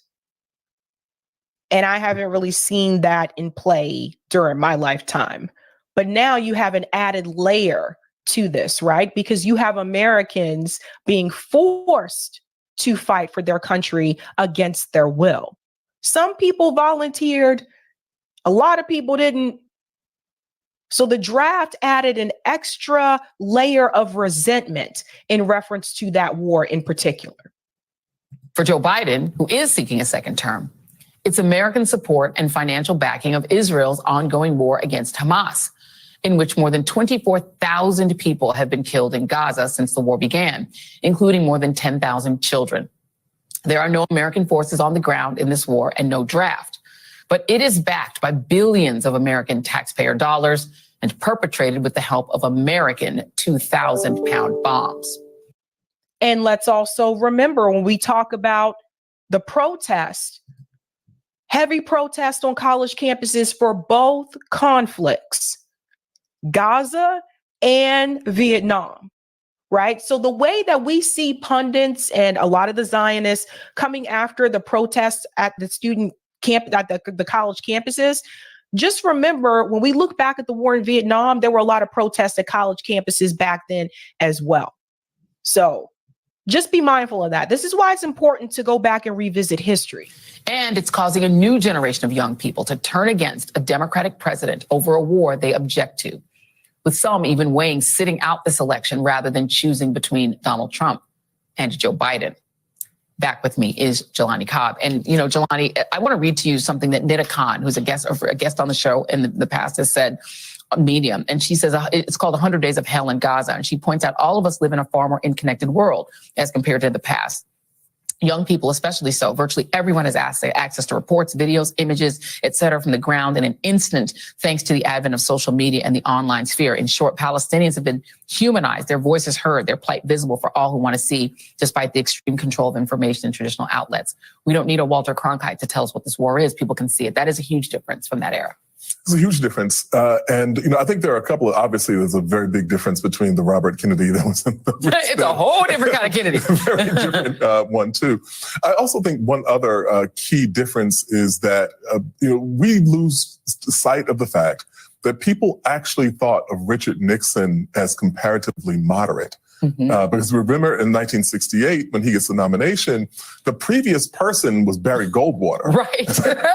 Right. And so they actually could pass Nixon off as a kind of moderating figure in Republican politics. That's not the case with Donald Trump. And so, you know, that's why I was surprised they tried to compare Richard Nixon to Donald Trump, because I don't see those similarities. huge polarizing figure, but I would say that, Nixon and Trump have in common having lost the presidential election prior to this. And they're criminous. The criminess is kind of similar. That too, there's right? that too. And the other piece is the Minnesota is very different. I mean, Dean Phillips has no shot. He's not on the ballots anywhere. He has promised that in a Phillips administration, he would hire Elon Musk and Bill Ackman, the guy who chased Claudine Gay out of the Harvard presidency. So he's setting a tone, which I don't think is.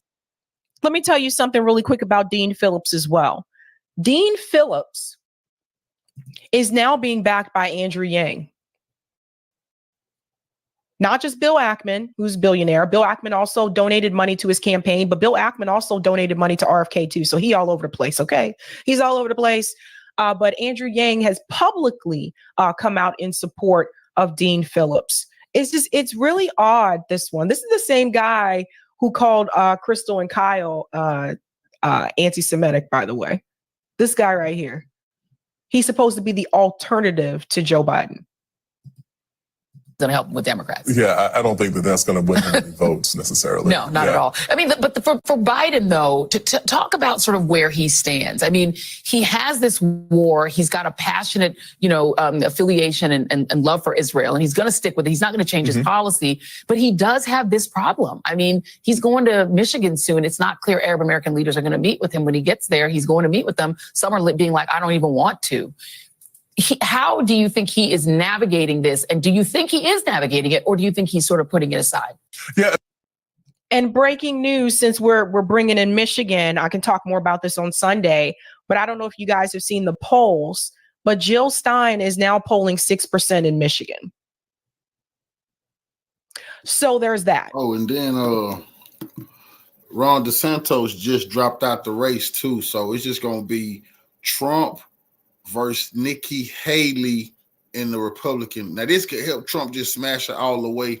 Or remember, when Biden was losing to Bernie Sanders, like Nikki Haley and all of them was losing, DeSantis was losing to Trump. Barack Obama got everybody to drop out, support Biden. They came back. Maybe the Republicans done getting everybody to drop out, and they finna all try to go against Trump. Who knows? But yeah, racist Ron just suspended his campaign. We're gonna see what's up with that. Good luck, Biden. Good luck. 6%. And it's only January. So good luck with that.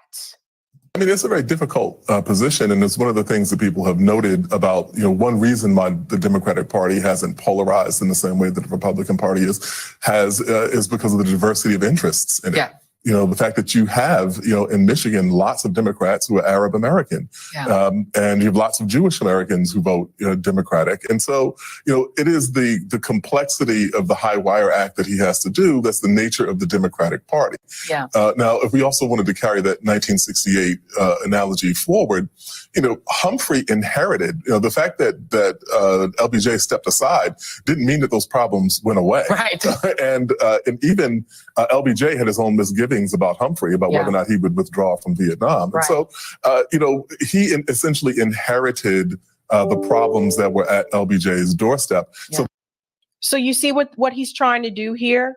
He's basically, this is kind of pandering to the younger kids who don't want to support Biden this time around. He's basically trying to assure the younger voters who are against Joe Biden because of his support for genocide in Gaza that, well, guys, even if Joe Biden steps aside, that doesn't mean anything's going to change in reference to Gaza. So you might as well just still vote for Joe Biden. That's what he's trying to do. And so originally with this segment, when I first started watching it, they tried to make it seem like this is just going to be a history lesson and we're making this comparison.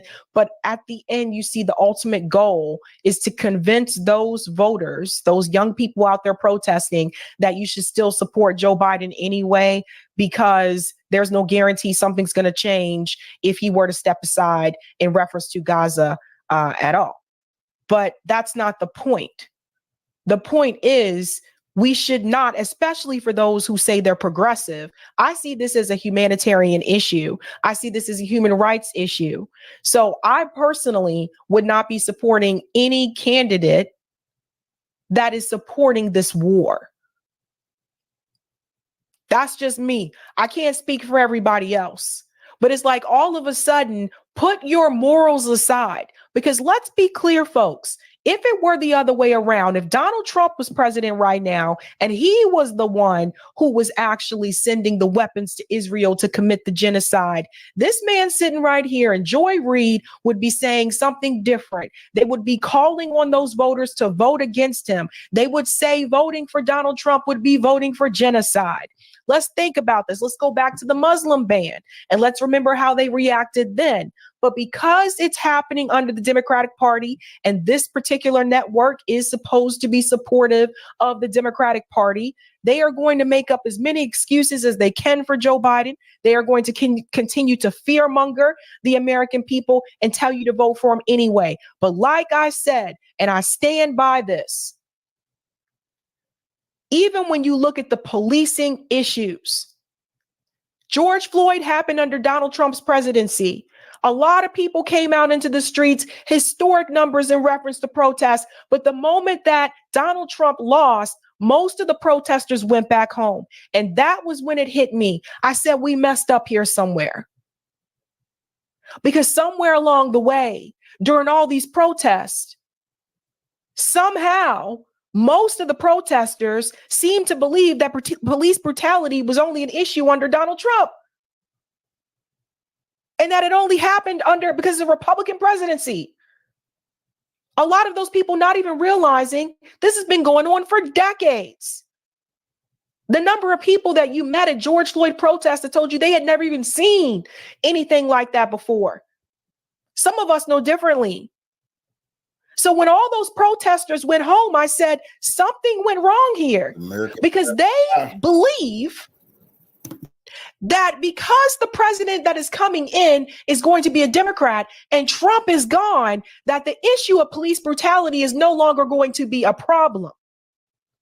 We messed up somewhere. Somewhere that was a mess up. And how easily they forgot that the Ferguson protest happened under Barack Obama. Barack Obama militarized the police and brought them into Ferguson. How quickly people forgot. This is why when Michael Brown was shot, when there were the Ferguson protests, this is why the protests, there weren't as many people out in the streets. Part of that was because of the fact that people were still willing to give Barack Obama the benefit of the doubt. One, because he was a Democrat, and two, because they said, well, it's a black guy. He's trying to do the best that he can. He couldn't mean any intentional harm as he militarizes the police. How quickly people forgot. So let's flip the script, people, and let's be clear with ourselves. If it were Donald Trump in office right now, and this genocide was happening under Donald Trump, they would tell you not to support him. Now you take away the parties. Pretend there are no political parties. And just focus on the actions, the behavior, and think about your own morals. To the people who are thinking, well, maybe if President Biden decides he's going to step aside, there'll be some other Democrat that will, they will inherit the same sort of conundrum. Well, and then the other difference is. So you see that? You see what he's doing? They will inherit this. Yes, they will. But guys, that happens with every presidency. Every time a new president is elected, they inherit what was there prior to their presidency. It's always been that way. Because although Richard Nixon was a crimey individual, when it came down to it, he stepped down. Right. He was willing to put American democracy before his own self-interest, and part of his self-interest was getting pardoned. Sure, he did get. But I mean, if Donald Trump were to be the Richard Nixon and win in 2024, he ain't going nowhere. There's a good chance he just stays in office. And who in the Republican Party going to check him? But there's no one there who even has the strength. Ted Cruz is falling down on his knees. They're all on their knees. So let me point something out here. Let me show you how the game has been revealed. So she's telling you that if Donald Trump wins in 2024, no one is going to check him. Who's checking Joe Biden? Because the squad members aren't checking him. They're telling you they're going to support him. Who's checking him? Kamala Harris isn't checking Joe Biden. Bernie Sanders barely tries to check Joe Biden, not the way that he should. Who's checking him? Obviously, no one, if Joe Biden is continuing to do whatever he wants to do. The majority of American voters, the majority of American Democrats are against this war in Gaza. They are against the genocide, and they want a permanent ceasefire. Ceasefire is the bare minimum. And the president pretends like it's not even happening. Remember what I told you? I played that clip from Democracy Now!, where that gentleman said the Biden administration did not expect the response it is receiving in reference to this war. They don't know how to handle it. Who would even tell him you have to get out of office? Yeah, I mean, if you think about it and you listen to, like what Bob Woodward has said about this and, what Carl Bernstein has said about this, we're both saying that, even in Trump's administration from 2016 to 2020, he far exceeded the level of just audacity that Richard Nixon could ever muster. Things far exceeded the alarming nature of what we saw in Watergate. Yeah. And so, that's not, I think a possibility. Yeah, this is where the parallels go completely awry and askew because Trump ain't no Richard Nixon. And we wish he was Richard Nixon at this point. Angelani Cobb, it's always a pleasure. Thank you. Did you hear that? We wish he was Richard Nixon at this point. They would be fine with the conservative. They just don't want one that the status quo does not approve of. Did you catch that? I told you, they just want to maintain the status quo. Someone who does not want to maintain the status quo and gave a very, very powerful speech in reference to Israel and Gaza. Mark Lamont Hill, if you haven't seen this, you're going to hear it right now. Because what Mark Lamont Hill says in this church is exactly the way the people who were part of the congregation should have responded to the fact that Joe Biden, who is actively committing genocide against the Palestinian people, the fact that he could show his damn face in a black church where 9 black people were gunned down. The fact that he can show his face there after he was friends with all these segregationists, he was friends with Strom Thurmond, he was friends with Byrd. And this is the person that they're supposed to listen to? Listen to this from Mark Lamont Hill. Because see, people like Joy Reid, they want you to not focus on these types of things. They still want you to come out and support Joe Biden. And because Joe Biden is doing so poorly and is struggling to talk oftentimes, they're even leaning towards settling for Nikki Haley. That's how desperate these people are to keep the status quo. They don't want anything different. They don't want any change. But Mark Lamont Hill does. Listen to this powerful speech. Last Sunday, St. Sabina Church welcomed me to deliver their annual MLK Day message. Listen to what Mark Lamont Hill says. This is probably one of the highlights of the speech. This has gone pretty viral on Twitter. Listen to this. Right. So the AME Church is a church of struggle. And it's also a church of tragedy. We know that Dylan Roof went into that church and killed 9 beloved saints as they were praying.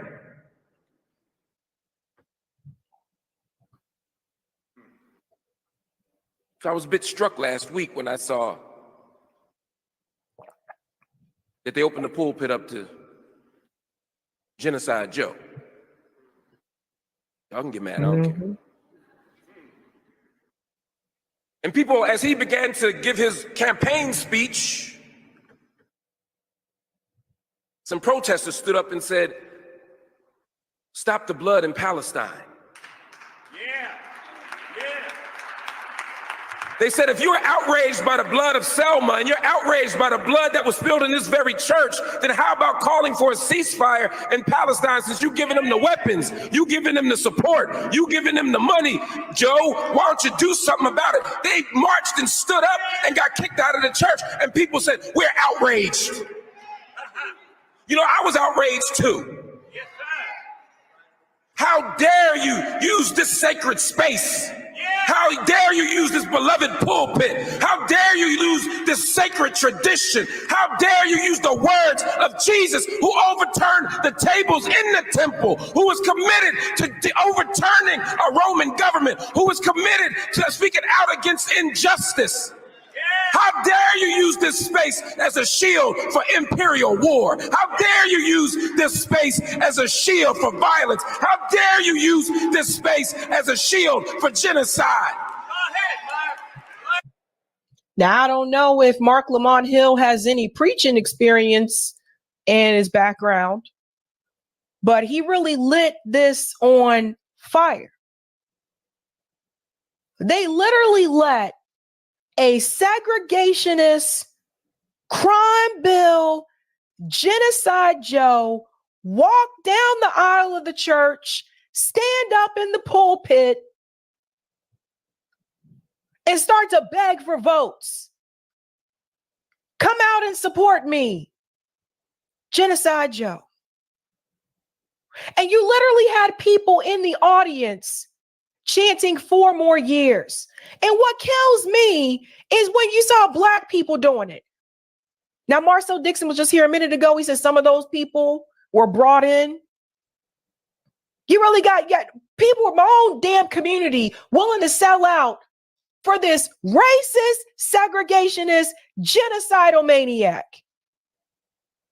It's a damn shame.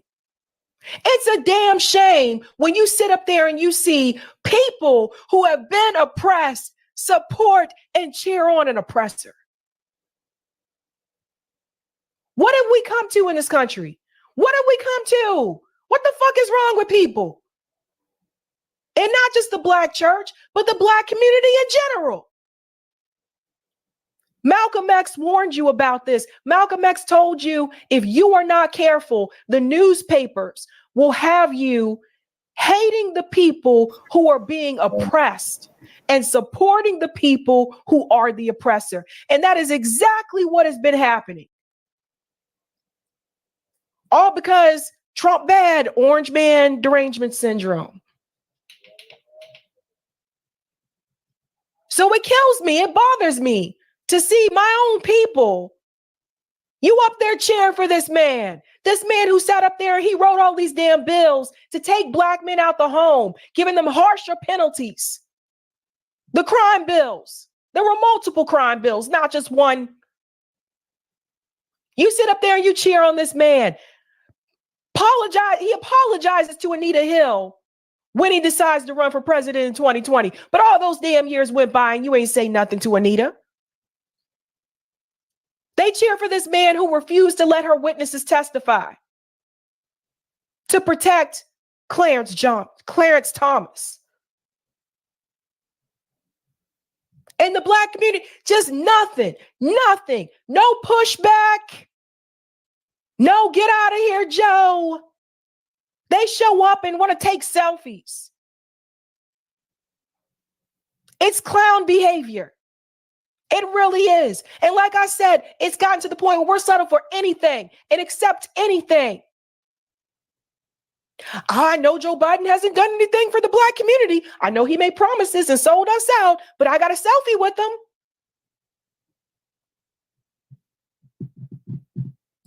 Listen to the rest of it.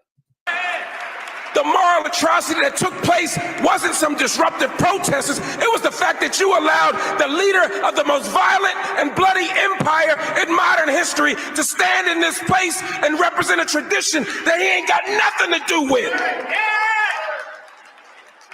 How dare you?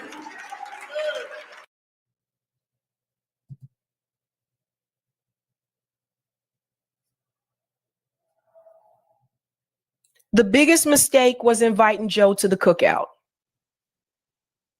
The same guy who sat up there and told Charlemagne the God, you ain't black if you can't figure out whether or not you're going to vote for me or Donald Trump. The things that we have allowed, we've allowed people just get away with. Just get away with. No other community puts up with this. Did you see the Muslim voters decided to get together in Michigan and they said, you know what? We're not going to support you, Joe Biden, because of what you're doing to people in Gaza. No other group puts up with this. Asian Americans wouldn't put up with this. Latino Americans wouldn't put up with this. The Muslim Americans ain't putting up with this. Things need to change. Things really need to change. So when you think about that comparison between Joe Biden and LBJ, and you think about these two wars, I want you to remember that come November, the things that were just said, don't let people guilt trip you to go and support Joe Biden.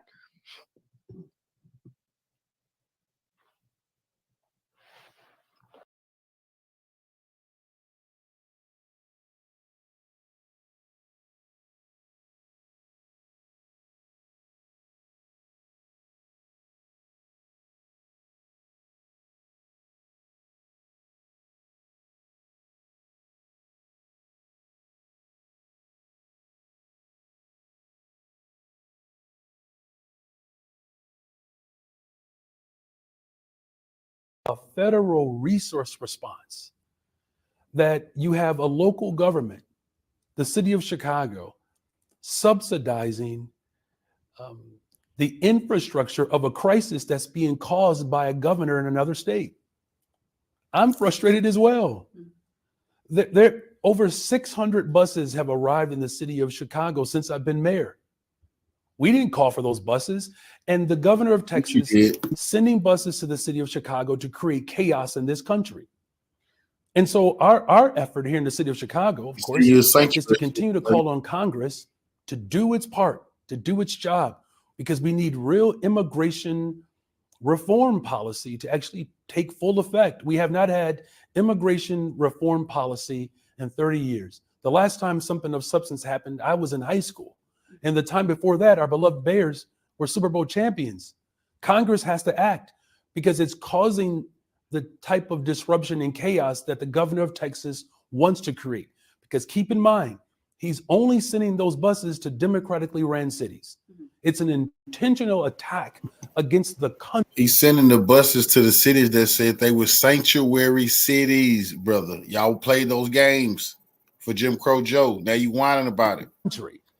And this is why I'm committed to bringing structure, to bringing some coordination to this mission. I've gathered mayors from around the state of Illinois to address this because it cannot just fall on the city of Chicago.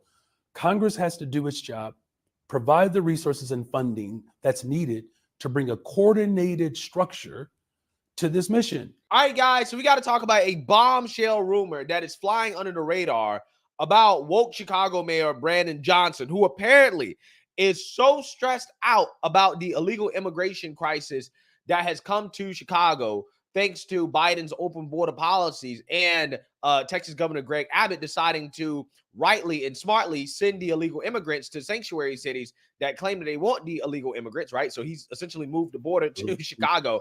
And woke Mayor Brandon Johnson can't handle it, okay? We all know that he has been going after Texas Governor Greg Abbott and boohoo whining and crying racism because he's receiving illegal immigrants, even though woke Mayor Brandon Johnson campaigned on Chicago being a sanctuary city and how they will welcome illegals into the city. Now he's so stressed out about the problem that he's quite literally having panic attacks and being hospitalized because of this crisis, right? Again, it seems like his vagina broke and he's now having to take trips to the hospital in order to fix the problem because he can't really handle the stress of being Chicago's mayor, okay? So this is according to the WGNAM Chicago Way podcast with John Cass and Anita Padilla. Now, Anita Padilla is a respected Chicago journalist. She worked for the local news media there for years. She just retired. And she basically was told that, yeah, this is what's happening behind the scenes. So this is not something that's just being made up. This is actually coming from a respected Chicago journalist. And I want you guys to listen to the conversation that she had in which she dropped this bombshell rumor that Brandon Johnson is being hospitalized over the illegal immigration crisis. Take a look. Because the community doesn't hold them accountable, no one else will.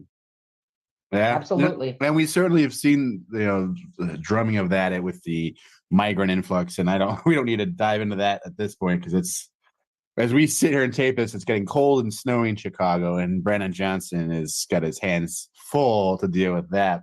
But you've seen it. You have seen people, your community starting. No amount of antidepressants can cure him of this problem. No, he certainly was feeling the malaise. I know it's so true. And I actually, you brought it up. I was going to bring it up, and I thought, panic attacks.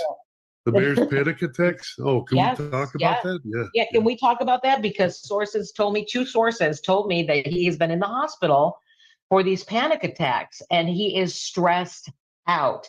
Because this is a big job for him. He wasn't ready for it.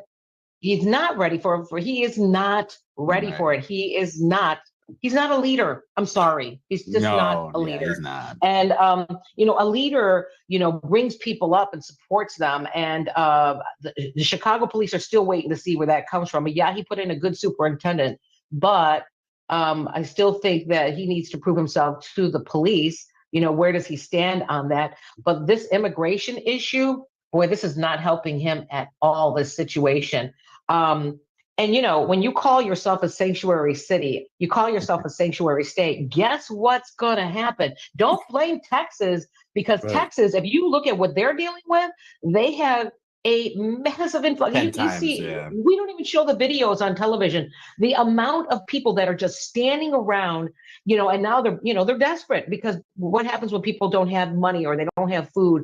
They start breaking into things. They start committing crimes. They start working for the cartels. They start doing human trafficking. They start becoming victims of human trafficking. So they had to do, what are they going to do with all these people? They had to get them out of their city. And sanctuary city, you're the welcoming city, so you're going to get what you asked for, or what you said you were. Anita, I never heard of anyone other than white socialist reporters and the Chapatistas, the hard leftists of Mexico that come up here. Those are the only people that liked the whole sanctuary city thing. I mean, most Latino immigrants didn't like it, as far as I knew. And they didn't care about it. They're just, leave me alone, let me work, let me take care of my kids, just shut up and get out of here. And now we're seeing the effects of this. It's a chaos, and these poor people are suffering. They didn't do anything. They're not the grandstanders and virtue signalers. Yeah, so you heard that, okay? Texas Governor Greg Abbott apparently has broken Brandon Johnson's vagina, okay? And he's going to the hospital because he's having panic attacks amid the illegal immigration crisis in the city. And this is fascinating because Brandon Johnson, again, in all of his interviews recently, he's been doing nothing but whining and crying about Texas Governor Greg Abbott and the fact that Chicago is getting exactly what they asked for. And this is pretty hilarious to me. And this is why I say that Texas Governor Greg Abbott belongs in the Republican Hall of Fame. I'm just saying, if there is a Republican Hall of Fame, he definitely belongs in there, because he has broken these liberal cities, okay? Eric Adams, Brandon Johnson, you got the guy out there in Denver, right? He's broken these people, okay? By giving them exactly what they asked for. It's absolutely hilarious, okay? It is one of the best stories of 2023, if not the best story of 2023. And going into 2024, it seems like it's just getting better and better and better, right? This is awesome. Outside of the fact that it is happening because of the federal government and the fact that Biden has essentially left the border wide open and allowed people to take advantage of the asylum system.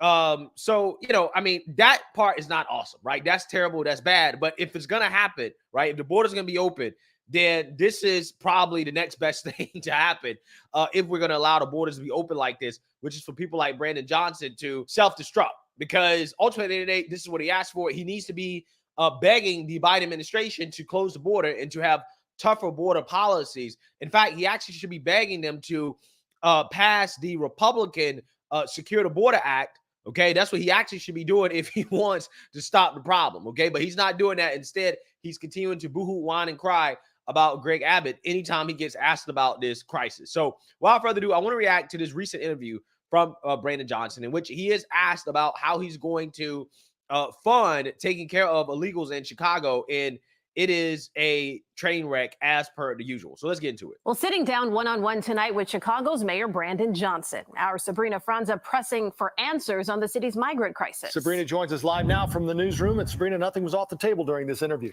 We talked about asylum seekers, the bears, and transparency. A one-on-one interview with the mayor of Chicago, starting with how the Johnson administration will fund their campaign promises in the middle of a migrant crisis. What if the federal government doesn't help you? Well, clearly they haven't thus far. But is that sustainable? Because you've said it isn't sustainable. Well, I think you've answered it. No, it's not sustainable. The Congress does have to act.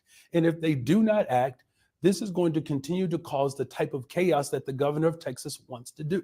Yeah, so what you have here is somebody who's clearly and obviously stressed out, right? That's why I believe this story, right? If you listen to this guy and the tone of his voice, how he is clearly and obviously bothered by this, right? He's not calm. Okay, he is stressing out. You can hear it in his voice. Okay, this guy's losing it. Okay, he's self-destructing before our eyes, right? But you know what you have here is somebody that instead of blaming the federal government, instead of just coming out here and doing the same thing that Eric Adams had done at one point. I mean, he's kind of backed away from that now, maybe because he's under FBI investigation. But Brandon Johnson needs to come out here and start talking about how we need to secure the border.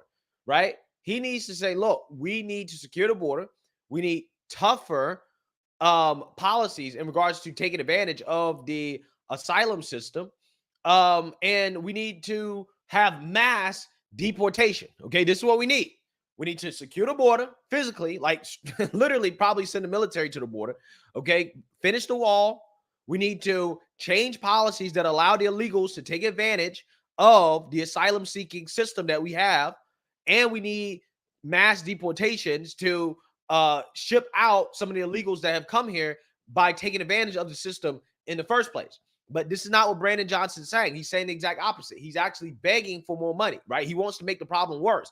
He wants the federal government to send him billions of dollars, okay, to Chicago to take care of illegals, and then for illegals to turn around and see that and then be incentivized to come to the border and to come in the country even more and to go to cities like Chicago, right? That's what he wants. And, clearly and obviously from his tone in this interview, this guy he's losing it. He's about to crack. But we're running out of space. So where are these people going to go? 27 shelters, what I've built. And they're all full. And we have provided education, healthcare for these families. And we did all of that without having to cut back on services to people, as I've already expressed. And so adding a tax to help pay for this? Well, I think people are clearly familiar with what my vision is for revenue in this city. And my revenue, of course, is committed to making sure that we are doing everything that we can to address the unhoused crisis in this city. So what the hell does that mean? Right? What the hell does that mean? I guess, see, this is what I'm talking about. This guy, he does these interviews. He gets asked like direct questions. How are you going to pay for this? He goes full Kamala Harris word salad and says, well, I think everybody knows my vision for revenue in the city. And my vision for revenue is dealing with the housing crisis. I'm like, well, what the hell does that mean? Like, what does that mean? Okay, I'm not sure exactly what you're trying to say. Okay, but I don't know. Maybe he means that he wants the federal government to send the money. Right? His vision for getting more money for taking care of the crisis is having the federal government send them more money, right? So everybody else needs to pay for it. Okay, everybody else needs to pay for Chicago's problems. Amazing, right? Absolutely amazing. Where was this guy advocating for the federal government to send Texas money to deal with the problem? In fact, he doesn't do that. He doesn't actively do that. He only actively advocates for the federal government to send liberal cities money, right? New York City, Denver, Chicago, but not to Texas. Again, it's amazing how that works. But what he's actually really going to have to do is end up raising taxes, right? He's going to end up having to raise taxes some way, somehow, in order to pay for this stuff. These citizens of Chicago are going to end up paying for illegals to stay in their city, right? And to get access to goods and services that they don't get access to, right? Again, it's amazing, absolutely amazing. But hey, this is what they voted for. We've asked all these questions and we've talked to people in your city council, people on the street. They're frustrated with a lack of transparency from your administration. They say, shelters are opening up in my ward and I don't know they're opening until they're open. Why do you feel like those who you're working with collaboratively and those who have voted for you feel you are not being transparent? If people believe that there's more information that's available, then they're looking for nothing. Because I've been absolutely clear about this mission. There is a weekly session with alders who have helped us with this crisis. But why do you feel like they don't think you're transparent? What is it that you believe that I'm leaving out? I'm reiterating what our reporting has shown and what voters have told us in the street. So I hope you're not blaming the media. No, first of all, I never said that. I just asked a simple question. Now, what I'm also taking away from all of this is that there is a great deal of fear and trepidation, and that's being caused by the governor of Texas. Is there anything you want voters to know that we haven't talked? Everything is Texas' fault, right? Everything is Greg Abbott's fault, okay? The fact that people are saying that, look, there are migrant shelters being opened in my neighborhood and we don't even know about it until they're actually open. Apparently, that's the fault of Governor Greg Abbott, okay? This guy asked the reporter, well, what is it that I'm leaving out that you think that people want to know? Well, she just told you. She just asked you. Yo, they want to know when these migrant shelters are being opened. That the fact that they're being put in these neighborhoods and when they're going to open so that people know that, hey, this is coming to our neighborhood. People are saying that we're not being told. They're just being placed here. And we find out after they're already here, which is too late to do anything about it, which has definitely been done on purpose. Okay, and they're definitely doing this in so-called black and brown neighborhoods, right? This is what they're putting them at because this is where they're going to be most useful, right? In regards to replacing them as labor in the area for the small businesses that want that cheap labor, right? That's exactly what's happening here. Okay, this guy's in full-blown panic mode. Okay, this is insane. We're literally watching this man crumble before our eyes. He's not going to last that much longer, bro. He can't. He ain't built for this. This is what happens when you're full of soy. Right? When you're a liberal, progressive man, you are a weak man. And what you're seeing right here is a weak man. Okay? He is weak. He is pathetic. Low T. Okay? Low T here. Talked about today. I've had tremendous conversations with Kevin Warren, the president and CEO of the Chicago Bears. And our two teams have worked diligently and collaboratively to make sure that there is an opportunity for real negotiations. So are the Bears staying? Do we know? Well, I'm certainly working hard to make sure that the story of Chicago is intact, and the Chicago Bears are a part of that story. Yeah. So who knows? Even the Chicago Bears thinking about leaving Chicago. Apparently, they're set to leave Chicago and to move out into the burbs where it's probably safer and you don't have to worry about all of these hooligans and the crime and all type of other stuff going on in Chicago. And I highly doubt that woke Mayor Brandon Johnson can save the city in regards to keeping the Bears. But hey, we'll see. So yeah, seeing that, you heard that. Okay. Woke Mayor Brandon Johnson allegedly, right, has been going to the hospital.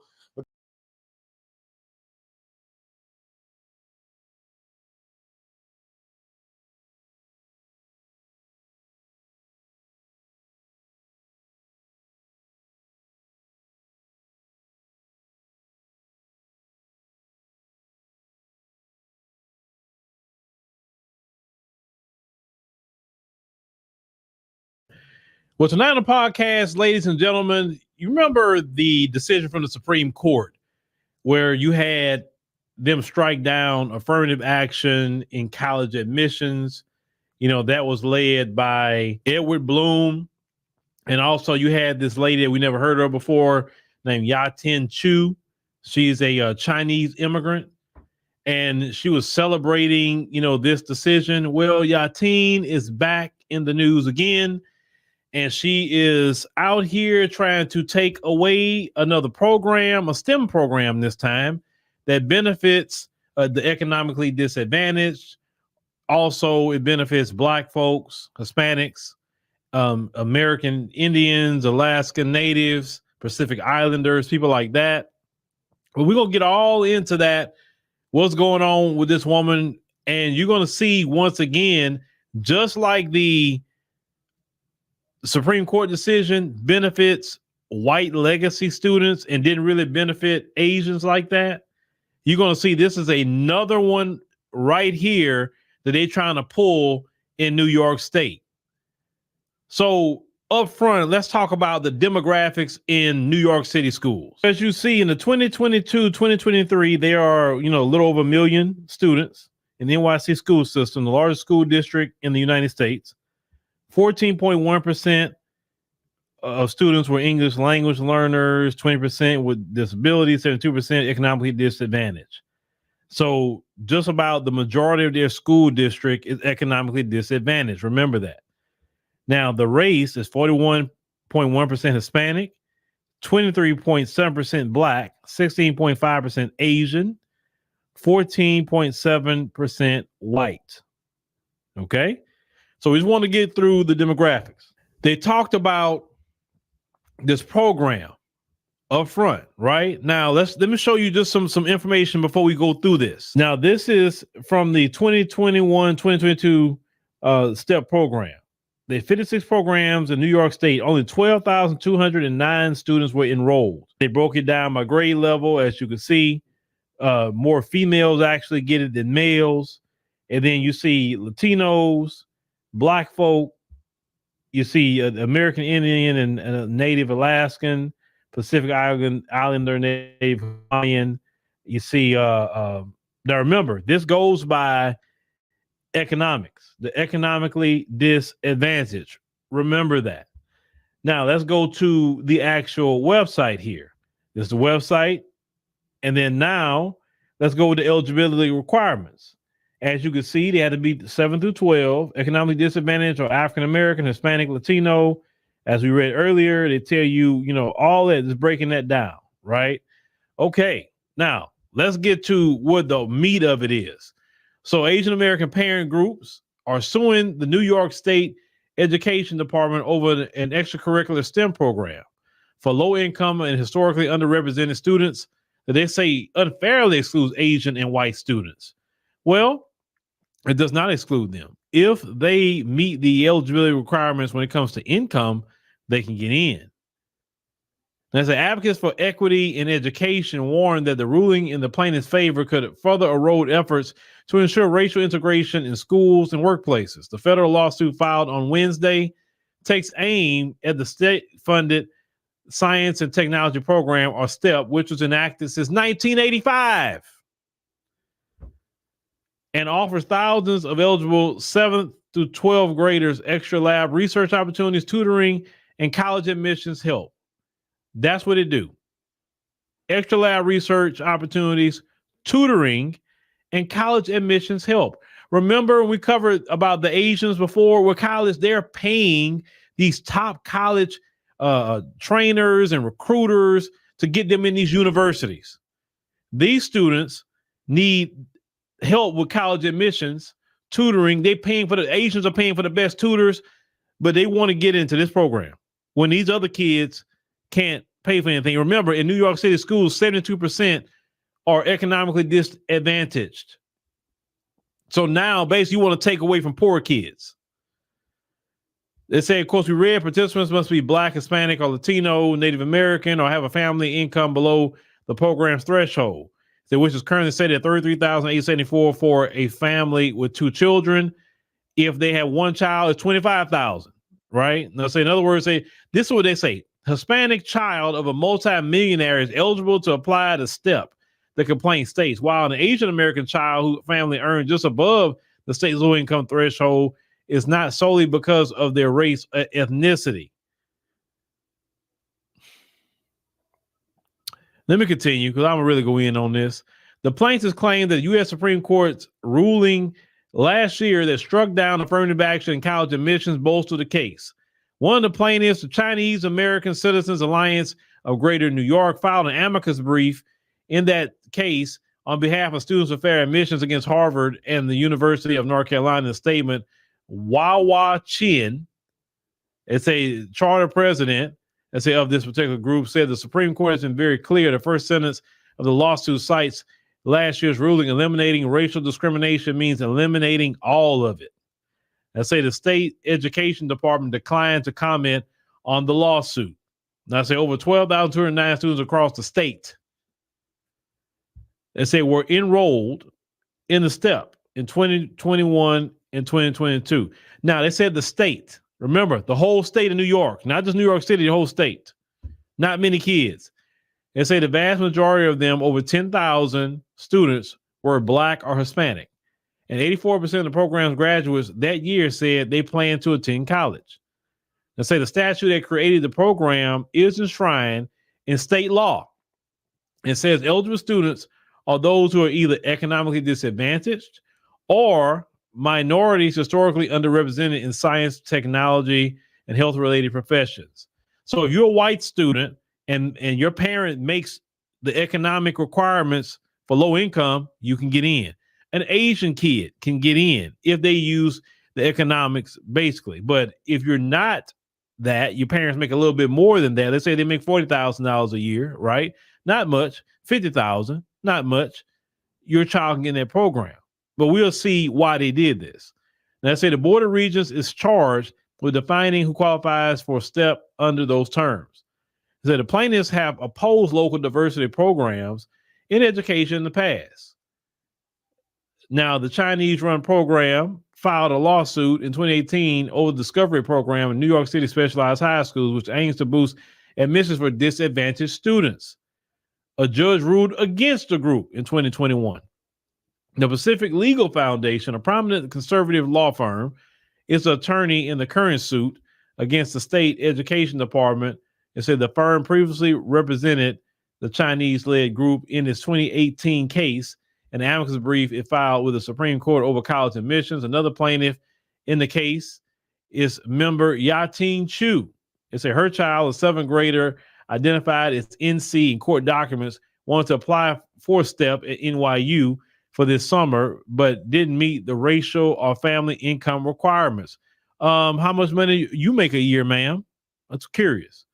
The plaintiffs are asking the court to ban the state education department from using racial classifications and criteria in determining which students are eligible for STEP. They say Asian students and white students have a higher hurdle to jump over, according to William Jacobson, an attorney for the plaintiffs and founder of the Equal Protection Project.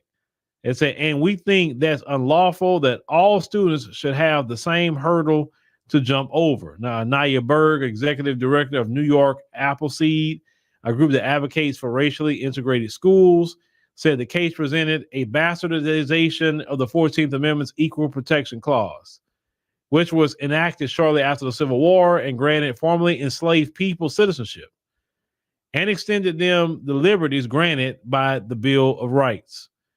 She pointed to data showing that Asian and white workers overrepresented in STEM fields, while Black and Latino workers are underrepresented relative to the share of their population. Now, state labor department data showed from 2015, nearly 70% of all core jobs in STEM fields across New York State were held by white workers, 16.6% Asian, and less than 7% each for Black and Latino workers. It said, we're not working on a level playing field, Berg said. It seems like just another case that's further dismantling protections that are supposed to be supporting folks. It's been systemically disenfranchised. Now, Berg called the Supreme Court ruling affirmative action a warning bell. She said conservative groups targeting college admissions are now using the ruling as a stepping stone to challenge similar programs in kindergarten through 12th grade. She said, we knew this would happen. You say it's very much a way to keep us segregated and keeping the status quo. Now, let's go to the Pew Research real quick. Let's put this up. STEM jobs see uneven progress in increasing gender, racial, and ethnic diversity. Now, let's show who holds all the jobs. If you look at that graphic right there, Black and Hispanic workers remain underrepresented in STEM. This is why they created the program. Now, Yating Chu and all her Chinese folks, if you look at that, look who got the majority of the STEM jobs. White folk. They got the majority of the STEM jobs.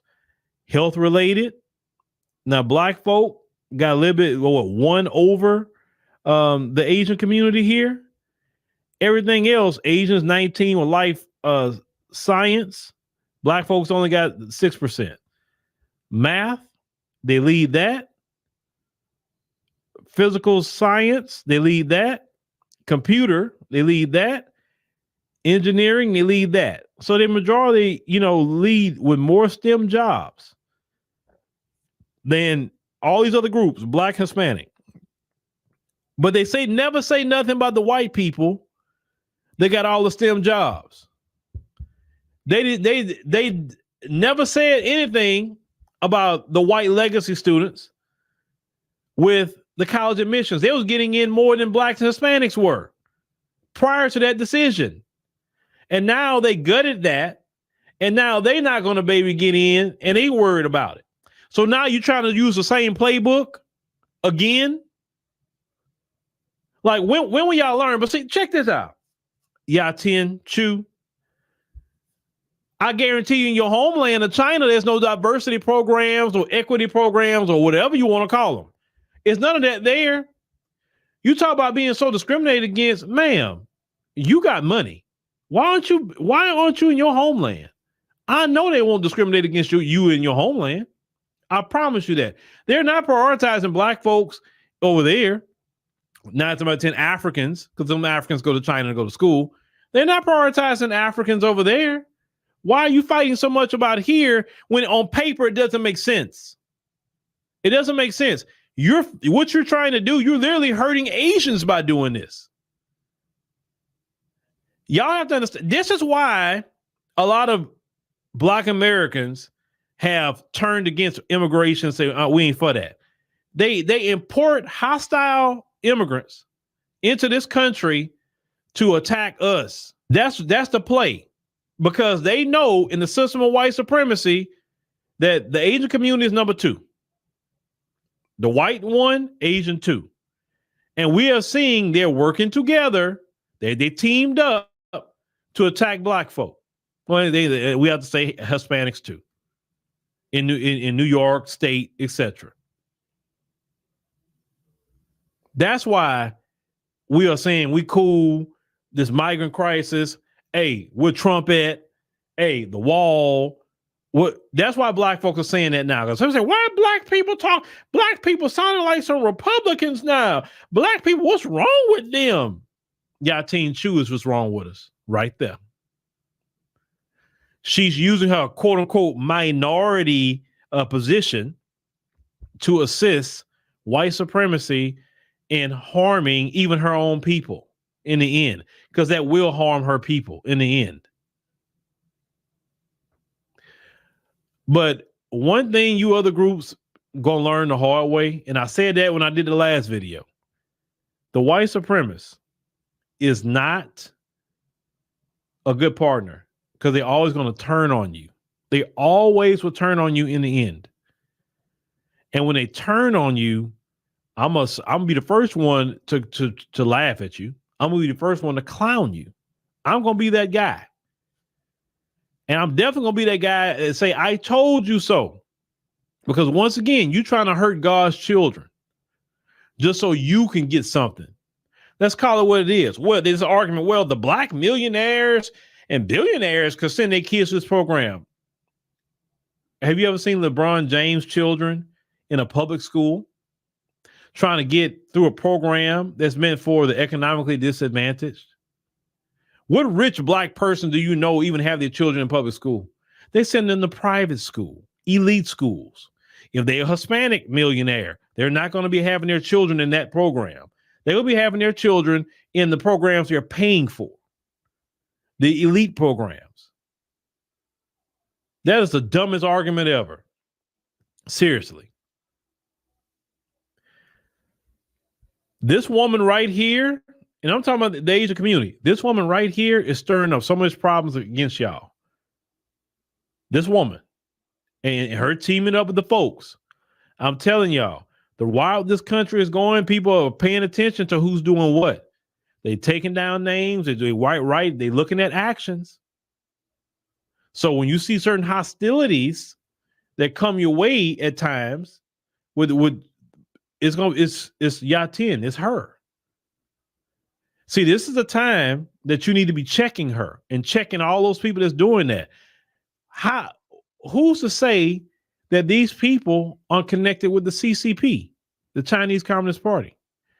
Who's to say this woman isn't on a mission to undermine, and cause problems in America, to destabilize America as a mission with the Chinese Communist Party?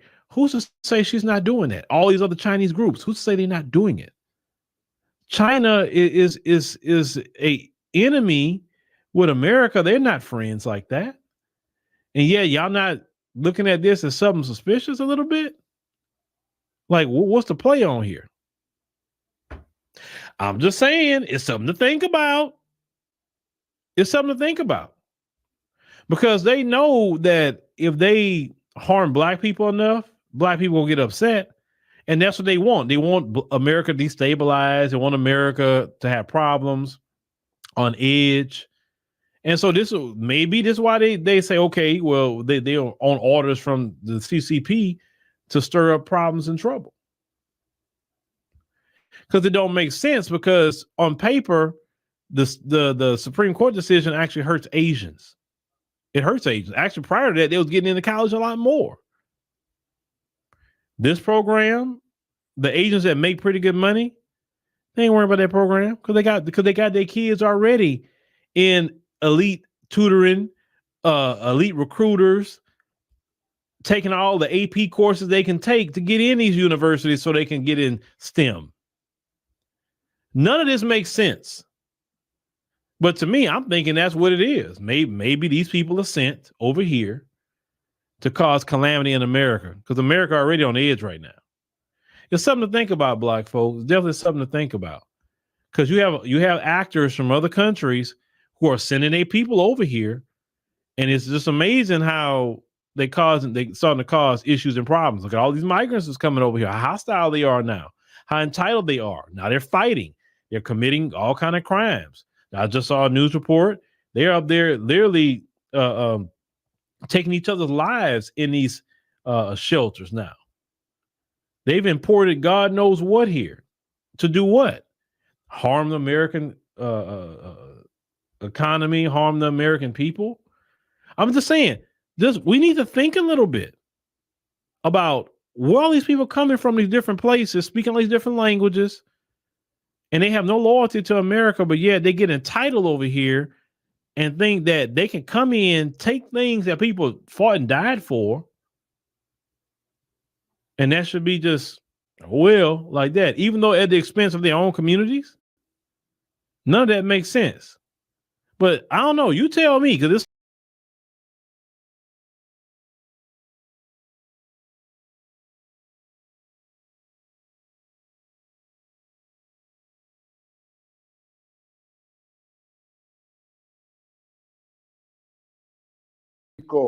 Welcome. It's been quite a week in the United States. Despite MSNBC's reluctance to acknowledge it, indeed, they censored the result of the Iowa caucus, which was won by historic margin by he who they refuse even to name, namely Donald Trump. What was your takeaway from Iowa? I think that Iowa in general was more of a rebuke of the establishment rather than just strict support for Donald Trump. I think that there were a lot of people who may have liked Vivek. Obviously, there are a lot that like DeSantis as well. But when you win 98 out of 99 counties, and we know that the establishment right now is using the justice system, weaponizing the justice system against Trump as we speak, and yet it didn't matter, is what we learned. Those people, and this isn't like they're voting and you're at a machine, you're in a booth, so no one knows who you vote for, so there are no social consequences in your community. They're looking each other face to face, eye to eye, and they're saying, yeah, we'll go with Trump. And the reaction to that by MSNBC and CNN was honestly, it was immature, but it was also dangerous because of that lie that Rachel Maddow said. Oh, they're in the business of only airing the truth and not airing lies, and they don't want to give an unfiltered microphone to Trump anymore. And this is the queen of Russiagate saying this, right? That's insane. And they absolutely had no problem airing Nikki Haley's speech, the same Nikki Haley who claims that literally everything and everyone bad in the world is directly connected to Iran for some reason. Lies time and like day in, day out. And yet they have no problem airing her speech. They have no problem airing Biden's speeches. Politicians lie. We know that. It's up to us to discern whether or not we choose to acknowledge them and whether or not what we take away is truth, fact, or fiction. That's not their job. Their job is to report. Now, they later went on, not just MSNBC, but many of the networks, to claim that Nikki Haley came a miserable third because she's a brown lady, missing the point that in Carolina, people voted her in twice as a brown lady, and leaving aside the fact she now claims to be a white lady. She even changed her name from her brown name to the name that she now carries. So it's back to the basket of deplorables line, isn't it? That if you vote against the person we want you to vote for, it can only be because you're one of the basket of deplorables. Yeah, and let's be honest, 90% of the people who see Nikki Haley for the first time probably think she's white. And that's likely because she's gone out of her way. She's gone through extensive lengths to look as white, presenting as humanly possible. But yeah, she is Indian, but most people wouldn't know. And once again, she literally changed her name to Nikki Haley instead of Nimarata, which is her birth name. And so I don't think that has anything to do with anything. And I believe that you can see the passion that people supported Vivek Ramaswamy. Like, they didn't care if he was Indian. People don't like Nikki Haley because she's an idiot. I mean, just yesterday she went on a tirade about how we got to protect the borders because if we don't support Ukraine and give money to Israel, 9/11 will happen again. This is the same Nikki Haley. They don't like her because she's an idiot and she's a walking satire. She's literally putting satirists out of business because they can't compete with her. If she just talks, it's too funny to compete with because it's like, that's reality, and reality is funny than satire at this point. And yet she's spending $3 million a week. So someone's got right behind her campaign. Who could that be? Look, AIPAC. I mean, good God. Half the time we don't know if she's running for president of the United States or president of Israel. So I'm sure AIPAC has a lot to do with that. I know that there are a lot of Democrats, like the Lincoln Project wing of the Democrats, have been supporting her, saying that she's the only one who has a chance to beat Biden if they did want to beat him, which is like, that's not a good sign.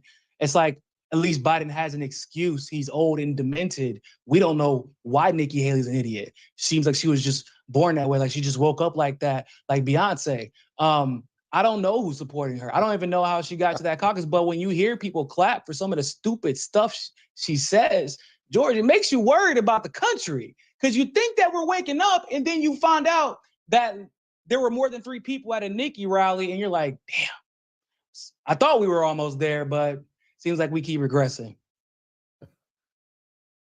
Well, it's not just your country, if it's any consolation. Speaking of Biden, he's back in his basement. I mean, he made a dimly lit, scarcely intelligible broadcast today, making the point that he's the only person in the country that can beat Donald Trump. Did you see it? No, I didn't. But I mean, he's made that argument over and over again. And to be honest, you know, Putin had something to say about that. He was like, we don't really trust the results of the 2020 election because, well, that mail-in ballot situation that was brought on by the pandemic brings the results into question. Let's just say it like that. I don't want to get you in trouble on YouTube. And to be frank, as a person along with a team of people who study how mail-in ballots and provisional ballots are used to rig elections. That isn't just an issue at the federal level.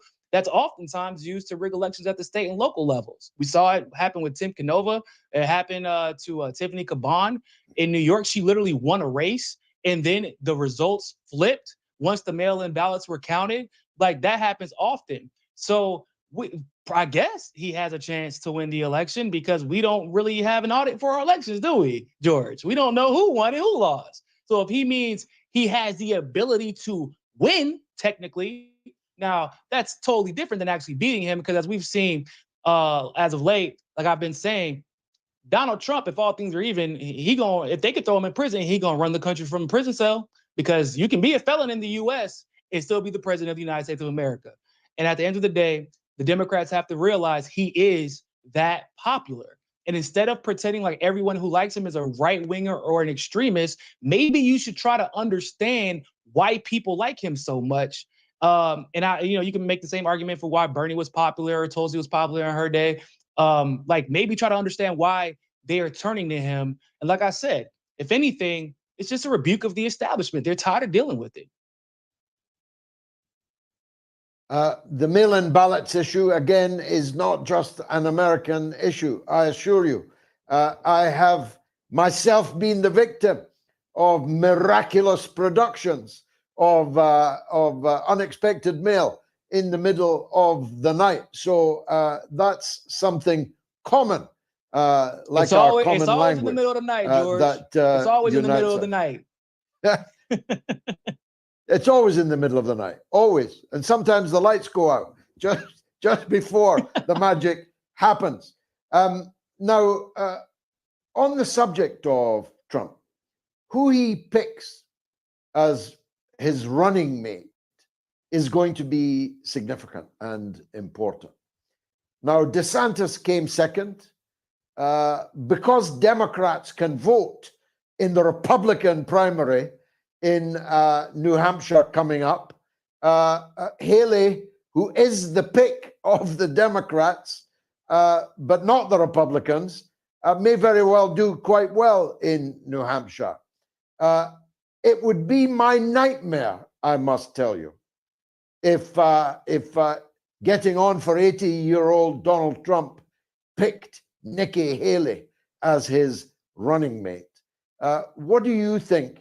What are the runes telling you about what Trump's thinking about his running mate telling you? I don't think that Nikki Haley is coming anywhere near Donald Trump as a running mate. I don't really see him associating with the Republicans in the same way that he did in 2016. And what I mean by that is he had some trust in the party at one point, although they went back and forth during the debates. And obviously he heard a lot of insults and things of that nature. It was kind of a sport for him, but it's different this time. We can make an argument that the failures of his administration directly came from the Republicans that he trusted to help run his administration, that he thought were allies, but instead were firmly planted within the establishment. Nikki, we don't know how she even got the ambassador job, let alone why anybody thinks she's qualified to be president. She's not shown any competence in any era of politics at all. Vivek is a potential. That's who a lot of Trump's people want to see as the VP, but I don't believe that Trump trusts him, nor does he have any qualifications either. And like the vote that Vivek would help get, Trump already has solidly in his pocket. I'm gonna be completely honest with you. He doesn't need to worry about Democrats voting for him. He proved last election, I mean, he got the most votes. He got more votes than any other sitting president in history. Like, there's a reason for that. He needs to, in my opinion, stop with some of the neocon rhetoric. He needs to show that he is actually a populist, and go get those independent votes, because they're waiting out there to be grabbed. And to be frank, Kennedy is hemorrhaging them right now. And so all Trump has to do is take a little bit of a softer line on Israel and Palestine, continue to rail against the establishment, and continue to rail against the media. And if all things are even, it don't matter how many times they prosecute him, he's going to be running the country from a jail cell. It's going to make it difficult for everybody else, because he'll win. I mean, 98 out of 99 counties is not a coincidence. It's not a fluke. Some might think it appropriate for the President of the United States to be behind bars, but let me throw a wild card at you. I don't know if anyone else is thinking like this, but the more I see Tucker Carlson, the more I think he would be a terrific running mate for Donald Trump. Any money going on that? You know what? From a strategic standpoint, right? I agree. The reason why is because for Tucker's faults, he actually has a pulse on what the people who push Donald Trump's movement and the true independent thought leaders of the world today are thinking and are expecting. Where Trump, like I said, one of the biggest faults of Trump during his last administration was the fact that he didn't know who he could trust. Tucker Carlson spends a lot of time covering all of these people, all of these neocons and all of these neoliberals. If Tucker was there to help handpick those that would help Donald Trump and his administration, and also, more importantly, double to some degree as a press secretary, not officially, but just when it comes to helping Trump communicate the policies that would help his administration and get him the mandate that he needs to get them passed, I think that Tucker would be a slam dunk pick. I mean, you can make an argument that there is more of a popular conservative in the world right now other than Tucker. And Tucker actually has a lot of pull with the independents as well. And it's somebody that, hell, I would probably even get behind and maybe hold my nose and vote for Trump. Because I'm like, yeah, Tucker got his problems, but you might get something done. Or he might pick people who might get something done, which is the most important thing. Yeah. My thoughts entirely, Nico. Thanks as always. Go figure. Follow me.